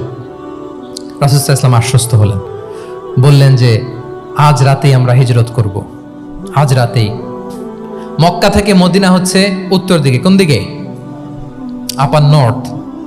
তিনি মক্কা থেকে মদিনায় হিজরত করবেন উত্তরে, কিন্তু তিনি বের হলেন দক্ষিণ দিক দিয়ে, শত্রুর চোখে ধুলি দেওয়ার জন্য। দেখেন, দিনের বেলা বেরোলেন না, রাতে বেরোলেন। দেখেন, একটার পর একটা প্রিকশন। দুপুরে বেরোলেন, চেহারা ঢেকে বেরোলেন, প্রাইভেসি মেনটেন করলেন। ডেস্টিনেশন এদিকে, বের হলেন এই দিক দিয়ে, সবার চোখের অন্তরালে তিনি বের হলেন। এবং তিনি আবু বকর রাদিয়াল্লাহু তাআলা আনহুকে বললেন, সবাই যেই পথে মদিনা যায় আমরা কিন্তু ওই পথে যাব না, ক্যারাভানগুলো যেই পথে যায় ওই পথে না, সাওয়াহিলি একটা আনইউজুয়াল রুট ধরে আমরা যাব, সাগরের পার ঘেঁষে ঘেঁষে, যাতে ওরা বুঝতে না পারে। এই জন্য আবু বকর রাদিয়াল্লাহু তাআলা আনহু একজনকে ভাড়া করলেন, আব্দুল্লাহ ইবনে উরাইকেত নামে, যে আনইউজুয়াল রাউটটা চিনে, যে সাগরের পাশ ঘেঁষে চলে যাওয়া পথ দিয়ে মক্কা থেকে রাসূল সাল্লাল্লাহু আলাইহি ওয়াসাল্লামকে মদিনায় পৌঁছায় দেবে। দুইটা ওট তিনি 2 মাস ধরে এটাকে নার্চারিং করে রাখলেন। 3 দিন আবু বকর রাদিয়াল্লাহু তাআলা আনহু এবং রাসূল সাল্লাল্লাহু আলাইহি ওয়াসাল্লাম গারে সাউরে অবস্থান করলেন 3 দিন, যাতে করে বুঝতে পারেন যে মক্কায় তাদের ব্যাপারে কি বলা হয়। এবং আবু বকর রাদিয়াল্লাহু তাআলা আনহুর ছোট্ট ছেলে আব্দুল্লাহকে অ্যাসাইন করা হলো যে, আব্দুল্লাহ, তুমি তো ছোট মানুষ, তুমি প্রতিদিন মক্কার বাজারে যেয়ে শুনবা যে আমাদের ব্যাপারে কুরাইশরা কি বলে। নিশ্চয়ই তারা তন্ন তন্ন হয়ে আমাদেরকে খুঁজবে, না পেয়ে ওরা কি কি পলিসি নেয় এটা এসে আমাদেরকে জানাবা। সুবহানাল্লাহ। ছোট্ট আব্দুল্লাহ মক্কার বাজারে কে কি বলে শুনে গোয়েন্দার মতো করে, স্পাইয়ের মতো করে সে তথ্যগুলো নিয়ে, খাবার নিয়ে গারে সাউরে প্রতিদিন ইনফরমেশন পাস করে আসতো, আবার খাবার দিয়ে আসতো। আচ্ছা বলেন তো, এই ছোট্ট আব্দুল্লাহ যেই পথে যায়, মরুভূমির উপরে তার ফুটপ্রিন্ট আছে না, আব্দুল্লাহর ফুটপ্রিন্ট। তো কুরাইশরা তো তন্ন তন্ন হয়ে রাসূল সাল্লাল্লাহু আলাইহি ওয়াসাল্লামকে খুঁজতেছে, ডানে বায়ে, সামনে পেছনে, সব জায়গায়। তারা যদি আব্দুল্লাহর ছোট্ট পায়ের ছাপ পায় আর সেটাই যদি ফলো করে, তাহলে ডিরেক্টলি তারা কোথায় যেয়ে পৌঁছবে? রাসূল সাল্লাল্লাহু আলাইহি ওয়াসাল্লামের কাছে, গারে সাউরে। আল্লাহ রাসূল সাল্লাল্লাহু আলাইহি ওয়াসাল্লাম কি করলেন? আবু বকর রাদিয়াল্লাহু তাআলা আনহু কি করলেন? আমির ইবনে ফুহায়রা নামে আরেকটা লোককে অ্যাসাইন করলেন, যে 3 দিনের জন্য আব্দুল্লাহ যখন তথ্য নিয়ে খাবার দিয়ে চলে যাবে, আমির ইবনে ফুহায়রা, তোমার কাজ হচ্ছে যেই পথ দিয়ে আব্দুল্লাহ হেঁটেছে এই পথ দিয়ে তুমি আমাদের ছাগলগুলোকে একটু চড়াই দিবা। তাহলে ওখানে ওই বাচ্চার আর ফুটপ্রিন্ট থাকবে না, ওই ছাগলগুলোর পায়ের ছাপ থাকবে। অনেক লম্বা ঘটনা, এরকম একটার পর একটা প্রিকশন আল্লাহ রাসূল সাল্লাল্লাহু আলাইহি ওয়াসাল্লাম এবং আবু বকর রাদিয়াল্লাহু তাআলা আনহু ওনারা নিয়ে তারপরে হিজরতের পথে রওনা হয়েছেন। এবং যখন রওনা হয়েছেন, রাসূল সাল্লাল্লাহু আলাইহি ওয়াসাল্লাম ডানে বায়ে তাকান না, তিনি কোরআন তেলাওয়াত করছিলেন। হি ওয়াজ রিসাইটিং দ্য কোরআন, কারণ now he is in the state of তাওয়াক্কুল, এখন তিনি তাওয়াক্কুল করতেছেন। তাহলে বলেন তো, তাওয়াক্কুল কি শুরুতে না শেষে? তারপরে কতটা শেষে? আপনার চেষ্টা, আপনার তদবির, আপনার লবিং, আপনার এফর্ট, আপনার সাধ্যের নাগালে থাকা সব কিছু উজাড় করে দেওয়ার পরে আপনি বলবেন তাওয়াক্কালতু। আমরা করি কি? আমরা কি করি? আল্লাহ ভরসা। ভাই কি প্ল্যান আপনার? হুজুর আল্লাহ ভরসা। এবার বলেন, এটা হয়েছে? এটা কি আসলে দ্য প্রপার কনসেপ্ট অফ তাওয়াক্কুল হয়েছে প্রিয় ভাই এবং বোনেরা? হয় নাই। কারণ তাওয়াক্কুল is always at the second step, the first step is your effort. আপনি আপনার সাধ্যের সবটুকু করবেন, তারপর কি করবেন? ক্লিয়ার? সব শেষ। কথা হচ্ছে, আপনি যদি ইসলামিক লাইফস্টাইল মেনটেন করতে চান, আপনাকে উম্মাহ সেন্ট্রিক অ্যাটিটিউডের অধিকারী হতে হবে। উম্মাহ সেন্ট্রিক। আমাদের মুসলিম উম্মাহ একটা দুঃখী উম্মাহ, নেতৃত্বহীন উম্মাহ, বলিষ্ঠ নেতৃত্বের অভাবে এদিক থেকে লাথি মারলে আমরা এদিকে যাই, এদিক থেকে মারলে এদিকে যাই। শুধু একটা স্ট্রং লিডারশিপের অভাব, ঠিক কিনা বলেন? এই যে আমাদের রোহিঙ্গা ভাইয়েরা 1 মিলিয়ন আসছে, 10 লাখ, এখন বোধহয় 2 মিলিয়ন প্লাস হয়ে গেছে বা 3 মিলিয়ন হয়ে গেছে। আমি গত মাসে গিয়েছিলাম রোহিঙ্গা ক্যাম্পে দেখার জন্য তাদের কি অবস্থা। এমন মানবতার জীবনযাপন তারা করতেছে। ধর্মে তারা কোন ধর্মের বলেন তো? আমাদের ভাই, আমাদের বোনেরা, তাদের কোনো সলিউশন নাই। কাশ্মীরের ভাই বোনদের কি অবস্থা দেখেন তো, আর গাজার অবস্থা নাই বা বললাম। পাখির মতো গুলি করে মারা হয়েছে, মসজিদ ধ্বংস করা হয়েছে, এমনকি খ্রিস্টানদের গির্জা ধ্বংস করা হয়েছে। একটা লিডারশিপের, একটা স্ট্রং লিডারশিপের অভাবে আজকে আমাদের এই অবস্থা। এই জন্য আপনি যদি ইসলামিক লাইফস্টাইলের কথা বলেন, অফকোর্স আপনাকে উম্মা সেন্ট্রিক মেন্টালিটির হতে হবে। এই দুঃখী উম্মাকে নিয়ে আপনার প্রজেক্ট থাকতে হবে। আমরা আমাদের নিজেদের শক্তি, সম্ভাবনা, ঐতিহ্য এগুলো একেবারে ভুলতে বসেছি। আমরা যে যোদ্ধা ছিলাম, আমরা যে বিজয়ী ছিলাম, আমরা বেমালুম ভুলেই গিয়েছি। জ্ঞান বিজ্ঞানে একসময় আমরা লিড দিয়েছি, ঠিক কিনা বলেন? আমাদের জাবির ইবনে হাইয়ান ছিল, আমাদের আল বিরুনি ছিল, আমাদের আল ইদ্রিসি ছিল, আমাদের আল ফারাবি ছিল। এই নলেজ এখন ওয়েস্টে ট্রান্সফার হয়েছে, সেই নলেজ আবার ট্রান্সফার হয়ে আমাদের করতলগত একদিন হবে ইনশাআল্লাহ। তো এই প্রজেক্ট তো আমাদের নাই, একদিন যে আমাদের হাতে আসবে, হুজুর আল্লাহ ভরসা নাকি? শুধু আল্লাহ ভরসা বলে বসে থাকলে হবে? সেলফ সেন্টার্ড হওয়া যাবে না, উম্মা সেন্ট্রিক আমাদেরকে হতে হবে। উম্মার জন্য আপনার হৃদয়ে একটা দরদ থাকতে হবে, অন্যের জন্য কাজ করার একটা মেন্টালিটি আমাদের গ্রো করতে হবে। যারা অন্যের জন্য করে তারা জানে যে এটাতে কি সুখ, কি মজা। আপনি অন্যকে দান করে দেখেন, একটা সুখানুভূতি আপনার মধ্যে কাজ করবে। এবং রাসূল সাল্লাল্লাহু আলাইহি ওয়াসাল্লাম বলেন, আল্লাহু ফি আউনিল আবদি মা দামাল আবদু ফি আউনি আখিহি। আল্লাহ তাআলা ততক্ষণ পর্যন্ত বান্দার সাহায্যে থাকে, ওই বান্দার, যতক্ষণ পর্যন্ত এই বান্দা তার ভাইয়ের সাহায্যে থাকে। এজন্য আমাদের প্রতিটি কাজে, পদক্ষেপে আমাদের নির্যাতিত ভাইয়েরা যেন তারা আমাদের চিন্তায় থাকে, তারা যেন আমাদের দোয়ায় থাকে, আমাদের সহযোগিতায় থাকে, এবং উম্মার জাগরণে যেন নিবেদিত হয় আমাদের সকল এফোর্ট, সকল প্রজেক্ট, সকল প্রচেষ্টা। কি পারা যাবে কিনা বলেন? উম্মার জন্য এরকম স্যাক্রিফাইসিং মেন্টালিটি আমাদের থাকার দরকার আছে না নাই বলেন? তাহলে উম্মা সেন্ট্রিক মেন্টালিটি আমাদের করতে হবে সম্মানিত সুধী মণ্ডলী। তাহলে ইসলামিক লাইফস্টাইল নিয়ে যদি আমরা কথা বলি, আমাদের উম্মা সেন্ট্রিক হওয়ার কোনো বিকল্প নাই। আমি যদি পুরো আলোচনার সামারি করি, তাহলে বলতে হবে, শুরুতে আমি যেটা বলেছিলাম যে এখানে পিক অ্যান্ড চুজ করে ইসলামিক লাইফস্টাইল অ্যাডাপ্ট করার আমাদের কোনো সুযোগ মনে আছে? যে কথা দিয়ে শুরু করেছিলাম, পিক অ্যান্ড চুজ করা যাবে মন মতো না, পুরোটাই মানতে হবে। এবং 8টা, মোস্ট লাইকলি 8টা core values of Islamic lifestyle আমি আপনাদের সাথে শেয়ার করেছি। একটু যদি রিকল করি, 1 নম্বরে কি বলেছিলাম বলেন তো? হালাল, হালাল মেনটেন করতে হবে, হারামের সাথে আমাদের কোনো সম্পর্ক। 2 নম্বরে প্রোডাক্টিভিটি। 3 নম্বরে ফিতরা বেসড লাইফস্টাইল হতে হবে। 4 নম্বরে মডেস্টি। 5 নম্বরে হতাশ হওয়া যাবে না, মন কি তুমি বুঝিয়ে বলো আল্লাহ আছেন আমার সাথে, অপটিমিজম। তারপরে আল্লাহর উপর ভরসা করা, গ্রেটফুলনেস। 7 নম্বরে কোনো কিছু না করে, হ্যাঁ, সবকিছু করার পরে, মাশাআল্লাহ, অ্যাবসলিউটলি রাইট আনসার। সবকিছু আমার সাধ্যের সবটুকুন করার পরে কি করব? কার উপর তাওয়াক্কুল করব, এবং আমরা উম্মাহ সেন্ট্রিক চিন্তা লালন করব, উম্মাহ কেন্দ্রিক। পারা যাবে তো? এই কোর ভ্যালিউজ গুলো যদি আপনি মেনটেন করেন, this would be the Islamic lifestyle. সম্মানিত সুধী, ইসলাম আমাদেরকে যে লাইফস্টাইল প্রেসক্রাইব করেছে, সেই প্রেসক্রাইব লাইফস্টাইলই আমাদেরকে সাবস্ক্রাইব করতে হবে। এর বাইরে মুসলিমের কোনো লাইফস্টাইল থাকতে পারে?